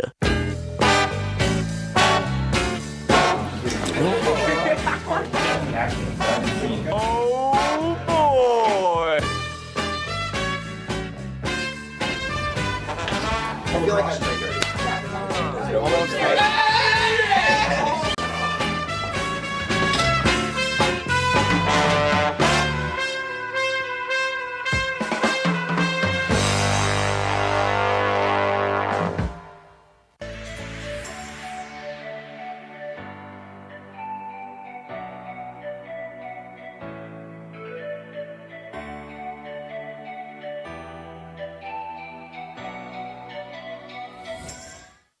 All right, welcome back from the break. Now we have our game of the night called Name of the Game. Little shout out to the ABBA song because it's going to be music. It's going to be a music game. So the game is music-based trivia. There's going to be 3 rounds, each with 3 multiple choice questions, and then you guys are going to get 30 seconds to answer each question. Logan will go against a different TA per round and try to get more correct answers than the other TA. After the timer runs out, we will count up how many correct answers each side got, and then at the end of the day, whoever has the most correct answers after 3 rounds wins. Does everybody understand? It's a lot of 3s, I know. Yeah, that sounds good. Wow. All right, well, Good rule. yeah, good rule of 3. So let's pick the first TA that's going to come up and go against Logan. Logan, you can come up and sit in one of these 2 chairs over here. You'll do it? All right, Emily, you can come up first. You can put down the microphone. All right, and if we could take, if we could take the camera with the 2 chairs. Here we go. You don't have to sit. You don't have to sit it on me. You can put it on them. Hey. There we go. Hello. All right. So, the first round topic will be local music. Oh, God. WNYO, baby. All right, if we could put up the full screen here so they can see the questions. All right, take a look on the screen here for you guys over here. All right. Which of these is a current WNYO show? Chris. A, Rock Party Live. B, Oswego Sounds. C, Retro Rewind. All right, we have a 30-second timer. We'll give you guys 30 seconds to come up with your response. You're thinking. You don't know. All right, here you go. Think about it. Think about all the shows in WNYO, right? Provide the music. Think about. Granted, I wrote these, so think about if you could think about what I would write. What do you think I would choose? No, that is definitely cheating. All right. Well, what do you guys think the answer is for question number 1? I think it's retro rewind. That is. Yep. That is correct. Yep. Were you going to say that or no? Yeah, no, it is. I said I knew it. I'll give you the point. I'll give you guys the points. Here we go. Hello? I'll have you guys say the number. I'll have you guys say A, B, or C at the same time. That way. I got a flag if we need it. That way it's fair. Do you actually? Yeah. Okay. We'll move on to question 2. All right. What are the numbers for the FM radio station, if that makes sense? So, like their numbers. Yeah. All right. We have A, 91.3, B, 88.9, and C, 103.5. That would be. Don't say it. Think about it. Okay. We'll Don't thinking about it. Wait, no. Let's think really hard for a Yeah, second. think really hard, guys. Think about what they say on WNYO all the time, guys. The Laker Radio Network. The Laker Radio Network. All right, you think you guys got it? Yeah, you want to go at the same time? Alrighty, we'll take the camera so everybody can see the reaction. Yeah. Get out of that full screen, guys. Get out of there. There we go. Oh, see, I like the shot. All right, ready? That would be. On 2, 3. 88.9 FM. Okay. Yep. I don't know. I heard a 9. I heard a 9. Give me that. Yeah, Give me that. yeah, That's a false start. Oh, That's a false start. I think I heard 9. You. Nah. No, we'll give it to him. Yeah, we'll give it to him. We're good. Yeah, bro. All right, writing these down here. So currently in Probably this just round, came we're from tied football. Whoops. 2-2 right now in the round. Alrighty, you guys ready for question 3? Yes. Alrighty, the last question of this round. When was WNYO established? Ooh. A, 1968, B, 1992, or C, 1974? Is that like when it was NYO or when it was It's WOCR? When it was OCR. Okay. So not the name change when the station originally started. It wasn't WNYO. They did change it later, but I'm not gonna say when. So would it make more sense to say when was Oswego Student Radio established? Yes, you could say that, Kenny, if you were the one Because writing it. NYO technically would make more sense for the name change. Okay. Just saying. All right. You know what? Maybe you guys can produce the show next time. How about that, huh? Yeah. Pipe down. Sit in your chairs, fellas. Ooh. Yeah. Sass. All right. You guys. Someone's stressed. I don't know. Shut up, Kenny. I think I know. I think I know. I think All I right. know. On the count of 3, you're gonna say the number. Ready? At the same time, no delay. We're not getting an. Chris already has it in his hand. He's ready to throw. He's ready to throw. I got a whistle too if we really want to get we have a trippy whistle. over All right, here. ready? On the count of 3, say the letter which it is. Ready? 1, 2, 3. A is the correct answer. C, 1974 was just made up. 1992 was actually the year they swapped to WNYO. But the original station. So the correct answer would be B. Because it was when NYO was established, not Kenny. WOCR. Okay, you're fired. Kenny, you're fired. Oh man, I get to go home on Mondays? Oh, Okay. man.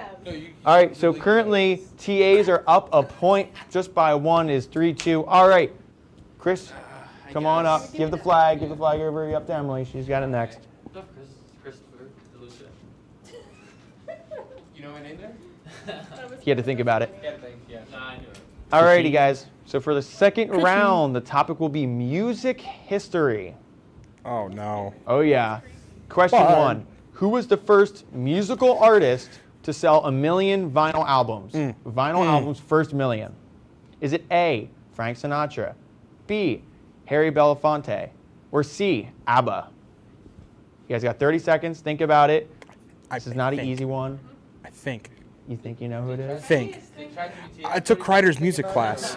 ChatGPT would have done it in faster than 30 seconds. Well, actually, maybe not, depending on how fast your Wi-Fi network is. But really, He hasn't no, taught I it since literally I just had came it. up with this in my brain. This was a question that we learned. Really? I'm pretty sure I know the Wow. answer. Make me professor then. You guys got it. You guys know it. Alrighty. On the count of 3, you will guys say your answer. Say the letter. Ready? 3, 2, 1. C. both wrong. It is actually. B. Yup, yeah, I know it's a. Okay, in 1952, I believe he was the first one to sell. It was for a soundtrack for some Process of movie. elimination, guys. Yeah. He picked two popular artists. Pick the one you don't know. Right, exactly. All right, so neither of you get that. Wow, I'm surprised. All right, well, question 2. Who has won the most Grammys?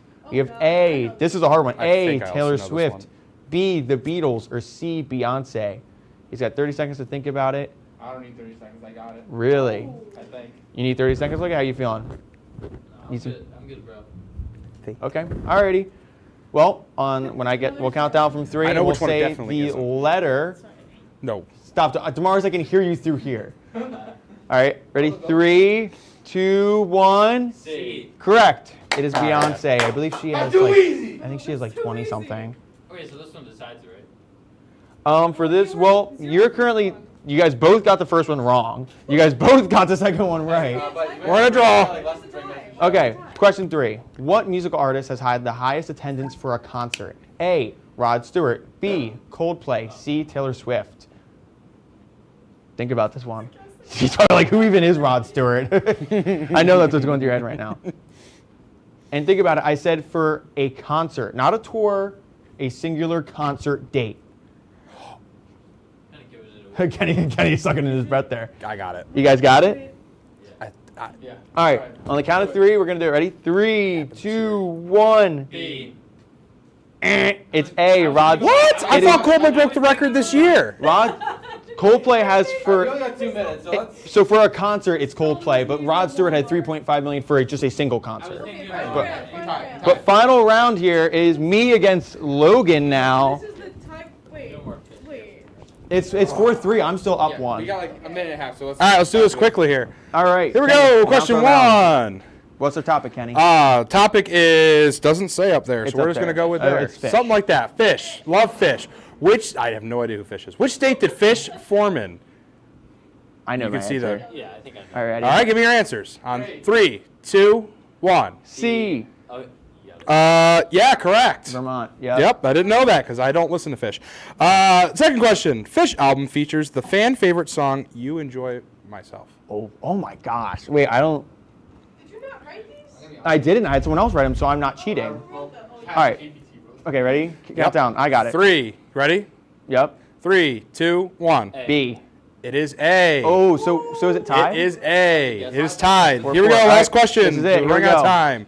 Which Fish member is known for wearing a dress with donuts on it during shows? We have 5 seconds. All right. All right. In 3, 2, 1. B. It is B. John Fishman. It is Yep. John Fishman. All right, we'll skip the bonus question because I already won. Yeah, we'll skip the bonus question. I won. What is the name of Fish's annual festival held in August 1999 in Maine? What? I don't know. ChatGPT did it. 3, 2, 1. A. It is Camp Oswego. That's Cap. Okay. All right. Well, thank you for joining us on TA Time. We've had a wonderful time talking to you, and we'll see you guys in just about 2 weeks. Have a great night, everybody. Bye. Take Bum Kim. Bye, guys. Bye. Thanks for watching.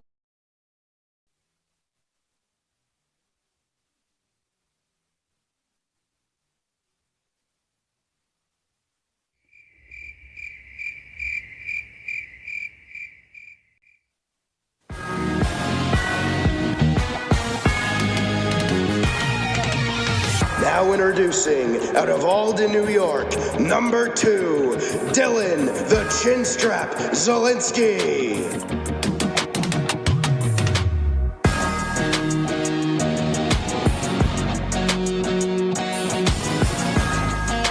Introducing next, out of Schenectady, New York, wearing number 69, Kenny the GM Gerard.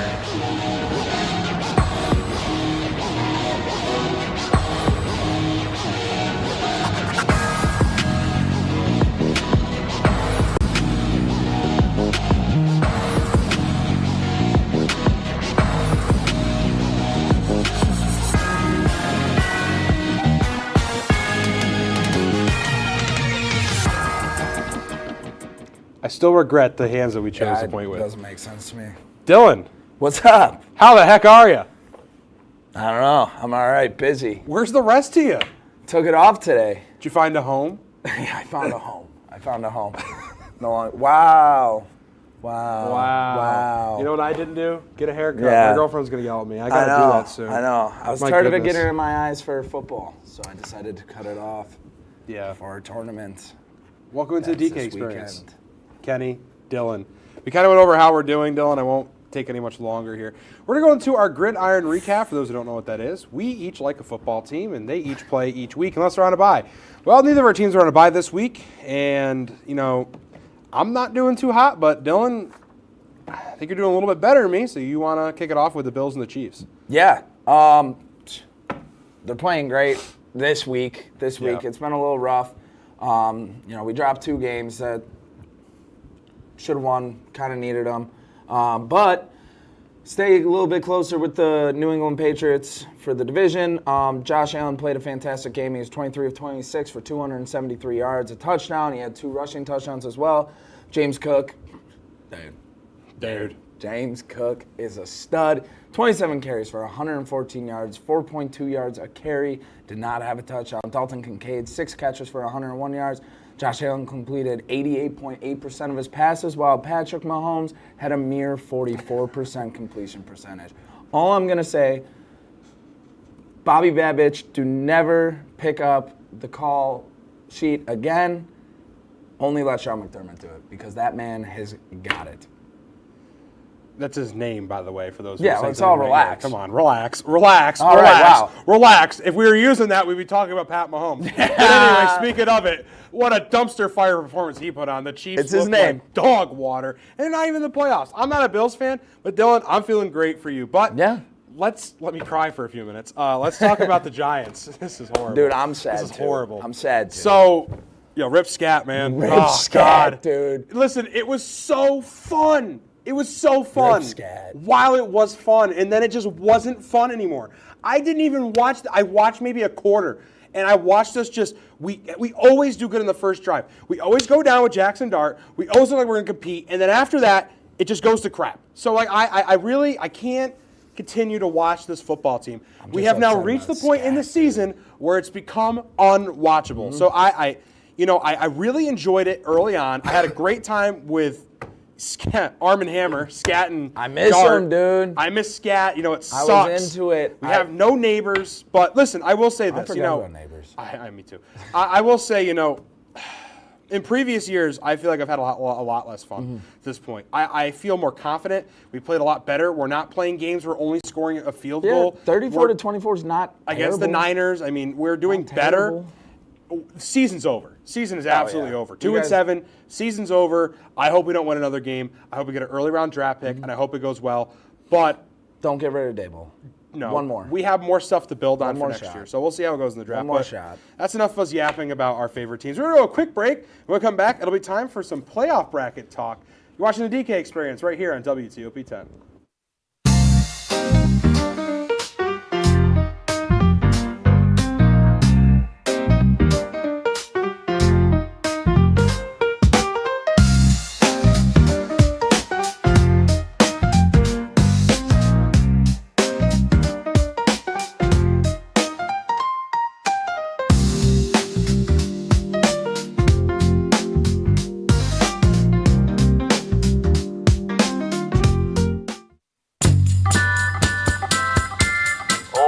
But I would have liked to see more on, Poutine or something. I don't think he's very nice. He's so annoying, and he's not very funny either. He got that hot dog at one time. I don't know why he would do such a thing. I'm not sure why he's still playing a Nintendo Wii. The Nintendo Wii is so old. I've tried reporting him like 600 times, and nobody's answering my phone calls.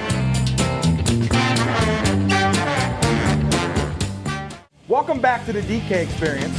Go back to your job. Every NFL fan had prayed for the last 15 games. They beat. Writing a letter to the NFL fans? Get out of here with that. Let me finish. No, finish. Stop. I'm gonna be more Johnny Manziel, that guy, he's a loser. No, that's.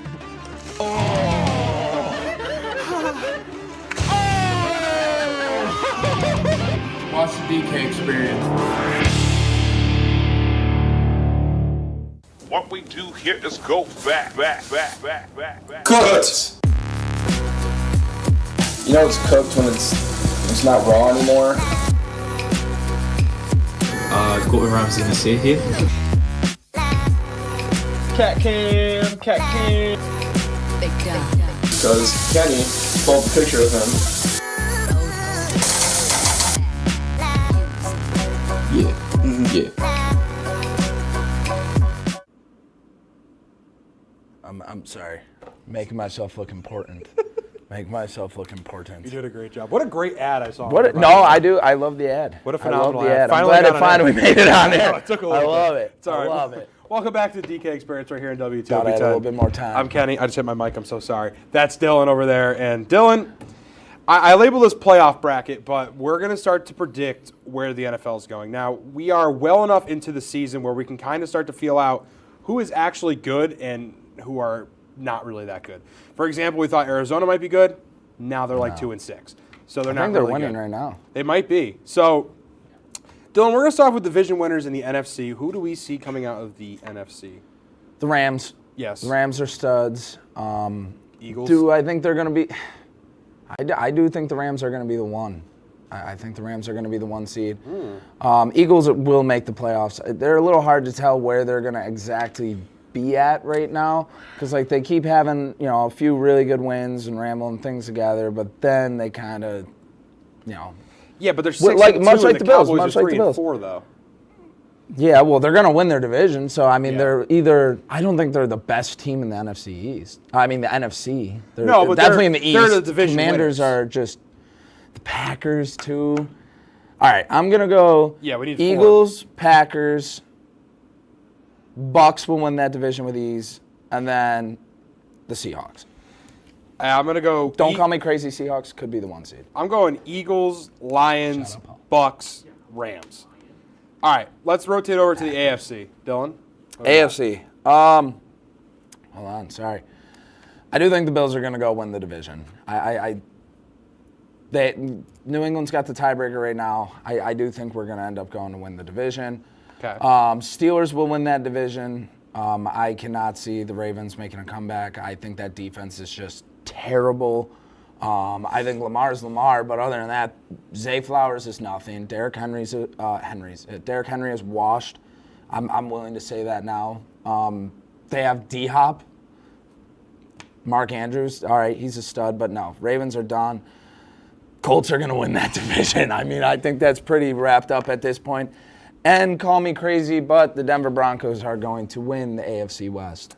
I think they're too good right now. I'm gonna take the Bills. I still think they're gonna win the division. I'm gonna take the Steelers as well. No. I'm gonna say, listen, I've seen that look in Daniel Jones' eyes before. Give me the Jaguars, take the division. The season is now tumbling down. And then I'm gonna take the Broncos. I do think the Broncos get that division. So take me into the wild cards now of the NFC. Three other teams. Yeah. Oh, I understand how it works. Oh, all right, good. I was the just making Lions, sure. the Lions, Bears. I think we get 3 teams from that NFC North. I mean, so 1 will win the division and then 2 in. All right, I'm at a toss-up between the Rams and Panthers. I think the Panthers are going back. I think Bryce Young's playing great. I think that defense is playing great. Call me crazy. I think they make it. Hey, how's Spencer Rattler doing, by the way? All right, they jumped the gun way too soon on him. But no, I think Bryce Young's playing great. I think that defense is playing great, and they have a stud of a running back. Run the ball. Okay, I'm going to take a more realistic approach. I don't think it's 3 crazy. teams in the NFC West are going to get in. I'll take the Seahawks and Niners as the wild card teams. I don't think the Niners are making it in. And I'm going to go with. I got to take the Packers. So I took the Lions. What happens when they go back to Brock Purdy? Mac Jones has been winning. Quarterback. Yeah, but Mac Jones has been winning all these games. Yeah, but it's systematic. Brock could be hurt. How bad I mean, he Brock? could be, but Why hasn't Brock came in if it's just a turf toe injury? I think it's then you're kind of proving my point. Then I guess he's not coming back in, then, right? So then they'll give him. I don't know. That's what I'm saying. And then they throw him back in. They lose a few. System quarterback. I still got the Niners. I got 3 teams from that division making it in. I don't think it's a debate. Bryce Young. Let's talk about the AFC. Yeah. Jags are going to make it in. Okay. Chargers. And You know, you have to say it. the New England Patriots. Okay, good. That's what I was getting No at. Kansas City Chiefs. I mean, I'm also going to take the Patriots. No Kansas City Patriots Chiefs. are going to get in. This is not going to be a 3-team division. I think the AFC North ends I think the with Chargers are Steelers. better. I'm going to take the Patriots. I'm going to take the Colts to get in because I didn't take them in division, and then I'll probably take the Chargers as well. I think the Chiefs are not. I don't think the Chiefs are the best team in that division. I don't think they're anywhere really in the AFC conversation. Well, right this now. actually takes us perfectly to our next segment. Who's on the outside looking in? The Chiefs. I mean, they're the Chiefs. You can't count them out. But, I mean, you start looking at it, right, like they have Mahomes. Like, that's the guy. It's what everybody wants to be. That's who everybody wants to beat. But, like you said, you start looking at it, you start comparing them to the Chargers. You start comparing them to the Broncos. Don't even take Mahomes out of the equation. Take all the quarterbacks out of the equation. Now, all of a sudden, you're just going down roster base. Those defenses for the Chargers and Broncos, insane. Insane. I mean, in the NFC, I think it's going to be the Panthers on the outside looking in, and it's going to be the Bears. I think those two teams are not going to be able to make their way in. Well, because you have the Niners on the outside looking in, I'm assuming, right? Yes. I'm just too worried about those injuries. I don't disagree, but I'm going to take the Bears because the Bears are going to bear, in my opinion. The Bears. And the Bears. I think the Bears are going to be on the outside looking in. I do think, though, of all years that I've been watching football, this is probably one of the most wide open. Like I truly don't know. Other than 2017, it was like Case Keenum, Nick Foles, Blake Bortles, and Tom Brady. Yeah, it's very. Nick Foles ended up going on to winning that thing. It's going to be interesting to see what happens. It's going to be a wide open year. Favorite Super Bowl. Dylan, we're going to go to another quick break. When we come back, it'll be time for Stump the Chump. You're watching DK Experience right here in WTOP-10.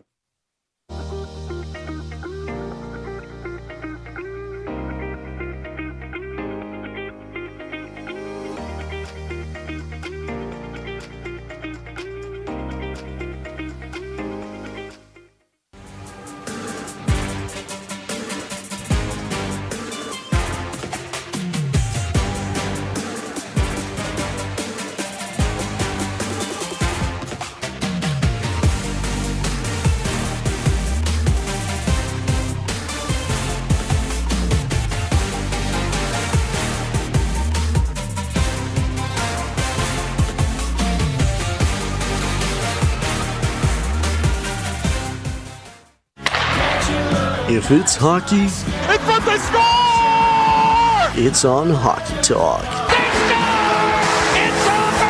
Join Rob Finger and his panel of guests Their behavior against easy teams. How do you lose to the Bruins twice? as they take you through the hockey world. We welcome you with open arms. Tune into Hockey Talk, Mondays at 9:30 after East Coast hockey games, only on WTOP.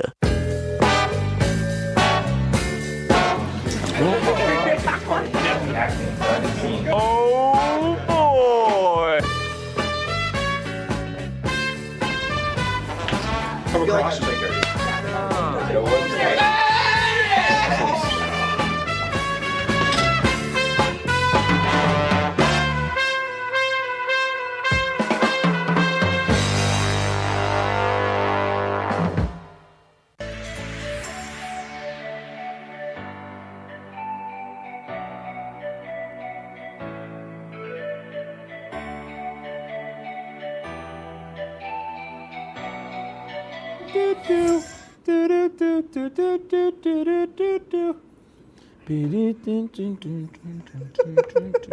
Who said off key? You're fired. Whoever said I'm off key, you're Stump fired. the Chump. Welcome back to the DK Experience right here on Stump the Chump. WTOP-10. I'm Kenny Gerard. That's Dylan Zielinski. And Dylan. Yes, sir. The wheel. I know. We missed it last week or 2 weeks ago. We did miss it 2 weeks ago. It is time for, why is my Siri turning on and is reading everything I said? Stop! All right, it's time for Stump the Chump. For those at home who don't know what Stump the Chump is, basically, me and Dylan have this wheel over here, and we spin it once a week, and we get two obscure sports. We have to then study each other's sports, quiz each other, and then obviously the winner of the quiz wins. There will be a punishment at the very end of the show. I'm going to say, because we only had one, and it was a draw, because we didn't really know. Yeah. So I'm going to say senior week, last ever episode. Yeah. We do the punishment. Big punishment. So it'll be a long running segment. So you're going to have to keep watching. For at least the rest of this semester, we'll have one more episode of regular time, and then I'll have a senior week special because we are seniors now. Yes. You. Ugh. And then we will do the punishment at the end of next semester. I'm about it. Glad we can clarify the rules. Just to clarify again before we go, it's about the sport itself, like rules, The rules regulations, of the etc. sport, yes. Okay, I did not We go are, hard we this are time. on the same page. Okay. We are on the same page. So, I'm not looking at the rundown anymore. I forget who's supposed to go first. Dylan, you're supposed to get questioned by me first, I believe. I hope. Well, we'll see. Other way around. Okay, no, you are supposed to question me first. Go ahead, Dylan. My bad. I read it wrong. I wrote the script. How did I not know? Your sport was fireball soccer. Yes. Exactly what it sounds like, but I'm not going to give too much details about it. What do players use to protect themselves? It's like this fire retardant gel. I forget what it's called, though. Is that half a point? Soak their feet with a special non-flammable liquid, like saltwater herbs. Okay. Can I get half? Well, yeah, that's fine. I'll take half a point. Yeah. No, well, you can have the whole point. Oh, yay. Let's go. How generous is this guy? Yeah. How is the fireball made before the game So it's a coconut, and they drain the liquid out of the coconut, and then they douse it in kerosene. Now, it's a debate, actually, if they soak it for 30 minutes or if it's for a week. A week. Did I get it? It would burn for a while. Yeah, All you right, did. good. 2 for 2. What must players do before they are allowed to kick the fireball? Oh, there's a ritual before the game. It's done by Indonesian students, and they have to do this ritual because it makes them not fearful of the fire. So they feel like they can go into the matchup without fearing the fire. And it's basically like I don't know exactly what it's called, but it's like this dance and it's called a ritual, but I don't know the specifics. What do you have? Before the game, players often say prayers or perform rituals to ensure safety and good luck. What do we think? Does that count? I think yeah. We'll that give it the counts. point? Okay, I'll take it. They said yes, Yeah. too. All right, Dylan. Were the questions better? Yes, I think those are perfect. That's it, because I didn't get them exactly right, but I got them close enough where it Yes. looks like I did something. Yes. Other than watching a 2-minute video on YouTube, which might be exactly what I did. So, maybe ChatGPT. Shout out Mr. GPT. All right, Dylan, I have to pull up yours now. So, that's what I used. Here we go. Yeah, so did I. You ready? How many players? Oh, it's Ultimate Frisbee, by the way, for Dylan. And Sorry. Jesse's in the room, so you can auto-correct me if I'm wrong here. How many players are on the field for each team during a standard game of Ultimate Frisbee? 7. Correct. What happens if the Frisbee touches the ground before it is caught? I'm looking at Jesse because he scares me. Don't give him answers, Jesse. It's dead right there, and then the other team picks it up. So like if I'm on the one team, I throw it, drops dead. Your team would be able to pick it up. Which is called and go the other in way. football. A turnover on down. Well, I'd Correct. call it It's turnover. on No, it's downs, turnover. but- You're right. You got the word. Yeah. Okay. All right, so I explained it. I just didn't. Okay. I gave you a true or false here, so you have a coin flip to get the last one right, and we don't end in a draw here. Okay. You ready? In Ultimate Frisbee, players are allowed to run while holding the disc. False. Okay, why They're not? allowed to take 3 steps. It's like a pivot thing. Pivot foot. They can pivot. Yeah. Great. I didn't think what we were going to do if we Dude, I was an We Ultimate tied. Frisbee Son of a gun. stud in high school. Ah. I loved Ultimate Good. Frisbee. Goodness I gracious. almost joined the club before I started flag football. No lie. I really liked flag football. Wait, how do we break a tie? How do We we- did not establish the rules of this How do very we well break it? at all. Wow. Yeah, that sucks. I can just get another question. I'm going to ChatGPT another question. I'm not kidding. I'm using ChatGPT. So am I. All right, ChatGPT, ask me a question about Ultimate Frisbee. Sorry. Okay. I need the answer too, Oh, ChatGPT. no, that's too easy. You kind of already answered. All right, whatever. All right, I got one for you. Go AI ahead. lovers. No, you go first. Okay. Because In then I'll Ultimate just Frisbee, debate if I'm asking or not. how many points does a team score when they successfully catch the disc in the opposing team's end zone? Oh, Jesse looks so disappointed. I'm going to say 6. 1. No. Is that 1? right? It's 1? Okay. 1 So I won't point. even ask the other one because it would have been too easy. Well, what was it? Maybe I get it wrong. Where's it played? Oh, You answered it. Indonesia. Yeah. You answered Okay, it. so I get Okay. the win. Okay. That was a good one. That was good. That was a good round. Okay, That was a see, good now round. that's how That it's was a good supposed to round. be That was a played. good round. Not bad. Okay, so we have now I only established said the 6. rules. Sorry, Jesse. I'm sorry. I honestly I'm did sorry. not know the answer. I had to go, I need the answer. I'll have to. please. I'll have to. ChatGPT, I'll have to I play. had no I'll have to idea. play a game with you guys. All right, well, Dylan. Come to practice. Show Vic up. I'll take my win. And Yeah. it's time to add new sports. Dylan, did you not think of one? No, I had one. I had one too. I just can't remember the exact name. Hold on. I think it's called. All right, I do have it. We don't have it on here, right? Okay, I've got it. No, I have. Okay. My sport, I'm going to add, shout out Ray, actually, they gave me this sport. It's Russian jumping. It was saw on TikTok, so I'm just going to fully well hope that Ray is not lying to me, and this is a real sport. But there was video of it. Chris told me they're absolutely lying. Oh, no, okay. Well, I'm adding it, irregardless, because German pretzel cutting wasn't even a real sport. It was from a TV show. So I've added it, and it's there. Russian jumping. This one could be really funny if we land on it. But, Dylan, shoot the score. All right. I'm just going to write nervous. Gurning? Yep. Gurning? What the heck is that? Oh, it's not that. All right, well, Dylan, you lost. Does that mean I spin first then? Is that the rule we're established? Okay. Yeah. My sport. Gurning. That's such a weird sport. Paulie knows where it is. Yeah?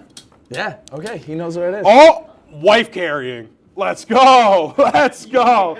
That's a good one. I like that one. All right, so I've got wife carrying. Dylan? Right. Give me street beefs. Oh, I forgot street beefs on there. This is for the last episode of the season, technically. Street beefs. Oh, cheese rolling. That's such a good one. I was that close to street We got beefs. two English sports, so this will be interesting. I wanted street beefs. I want street beefs too. Well, we'll decide about these next two sports in the last regular season episode of DK Experience in 2 weeks. But we're going to a quick break. When we come back, it'll be time for Cooking or Crazy. You're watching the DK Experience right here on WTOP-10.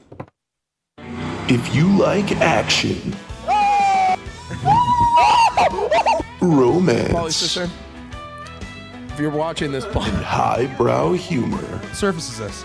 Floor. Minch did not legitimately put his head in the toilet. there's only one place to turn. No!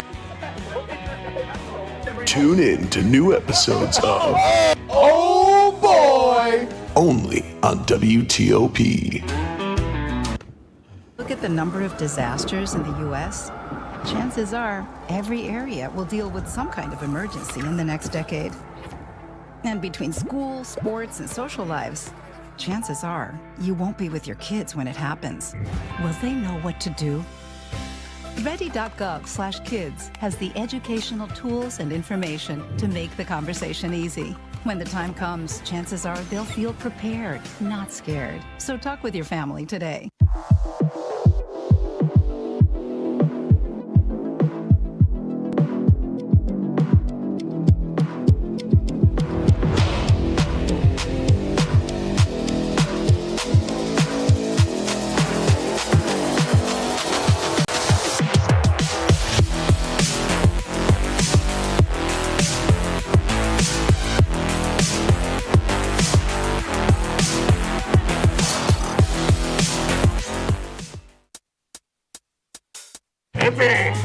I had to eat a raw egg on Chris's dormitory floor.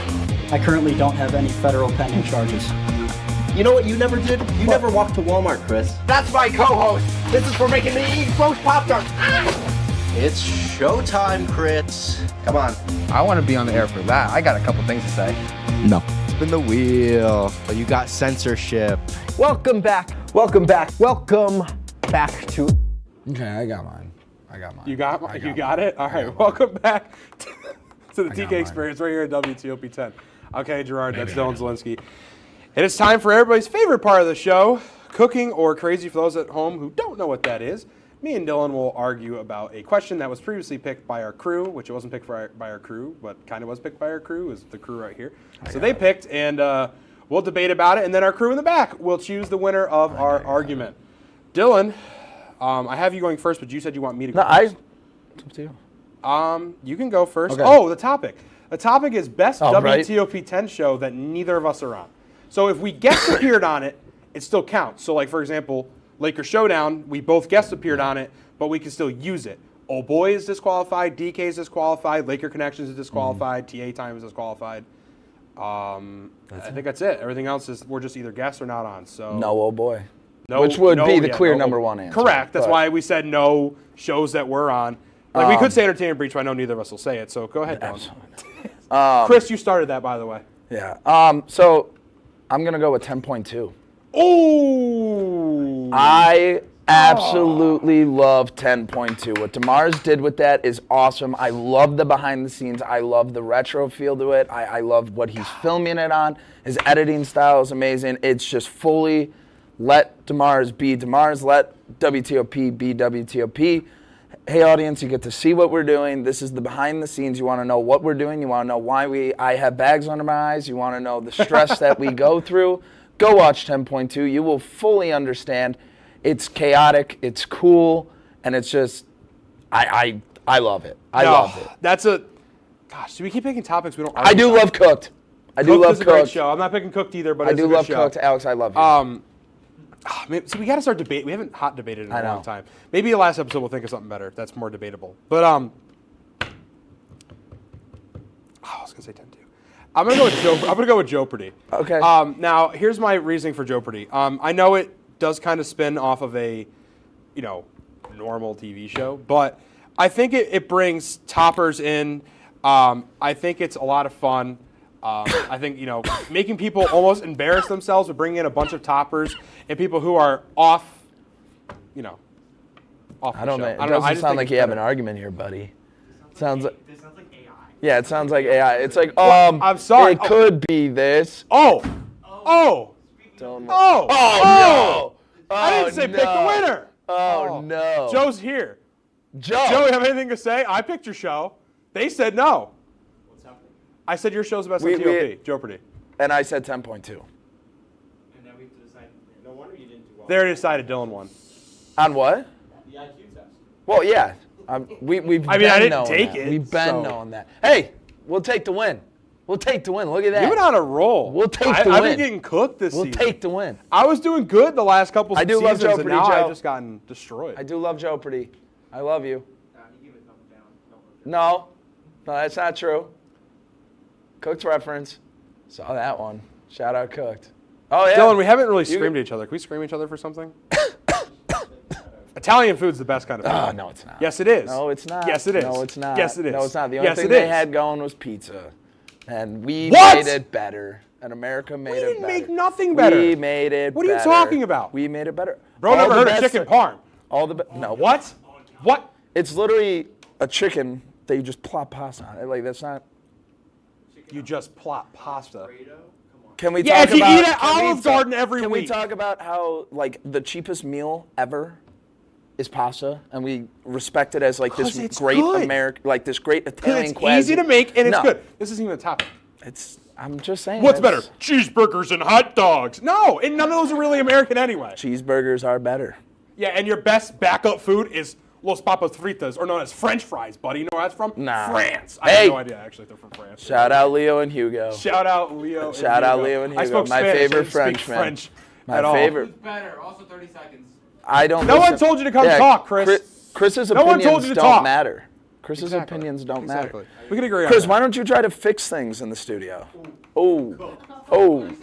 Shut up, Chris. Go back and do your job. Let's try to fix things next Exactly. time, Chris. Yeah, keep walking, pal. Why is this Keep camera walking. still here, Yeah, maybe Chris? we should, start fixing things, buddy. All right, that's the end of the show. Thank right. you guys for watching the DK Experience right here in WTOP-10. We'll see you in 2 weeks for our last regular season episode Woot, woot. of the DK Experience. Woot, Thanks for woot. watching. Have a great night. Let's hear that buzz. Oh no! Just do down the middle. Chris, how long am I talking? Don't do it down the middle. He's at it. He's at it. Joe, get a cut of this. Oh no! Well, that's where we last left off. Me and Chris getting our hair buzzed while I'm holding on to an inflatable horse. What a pity.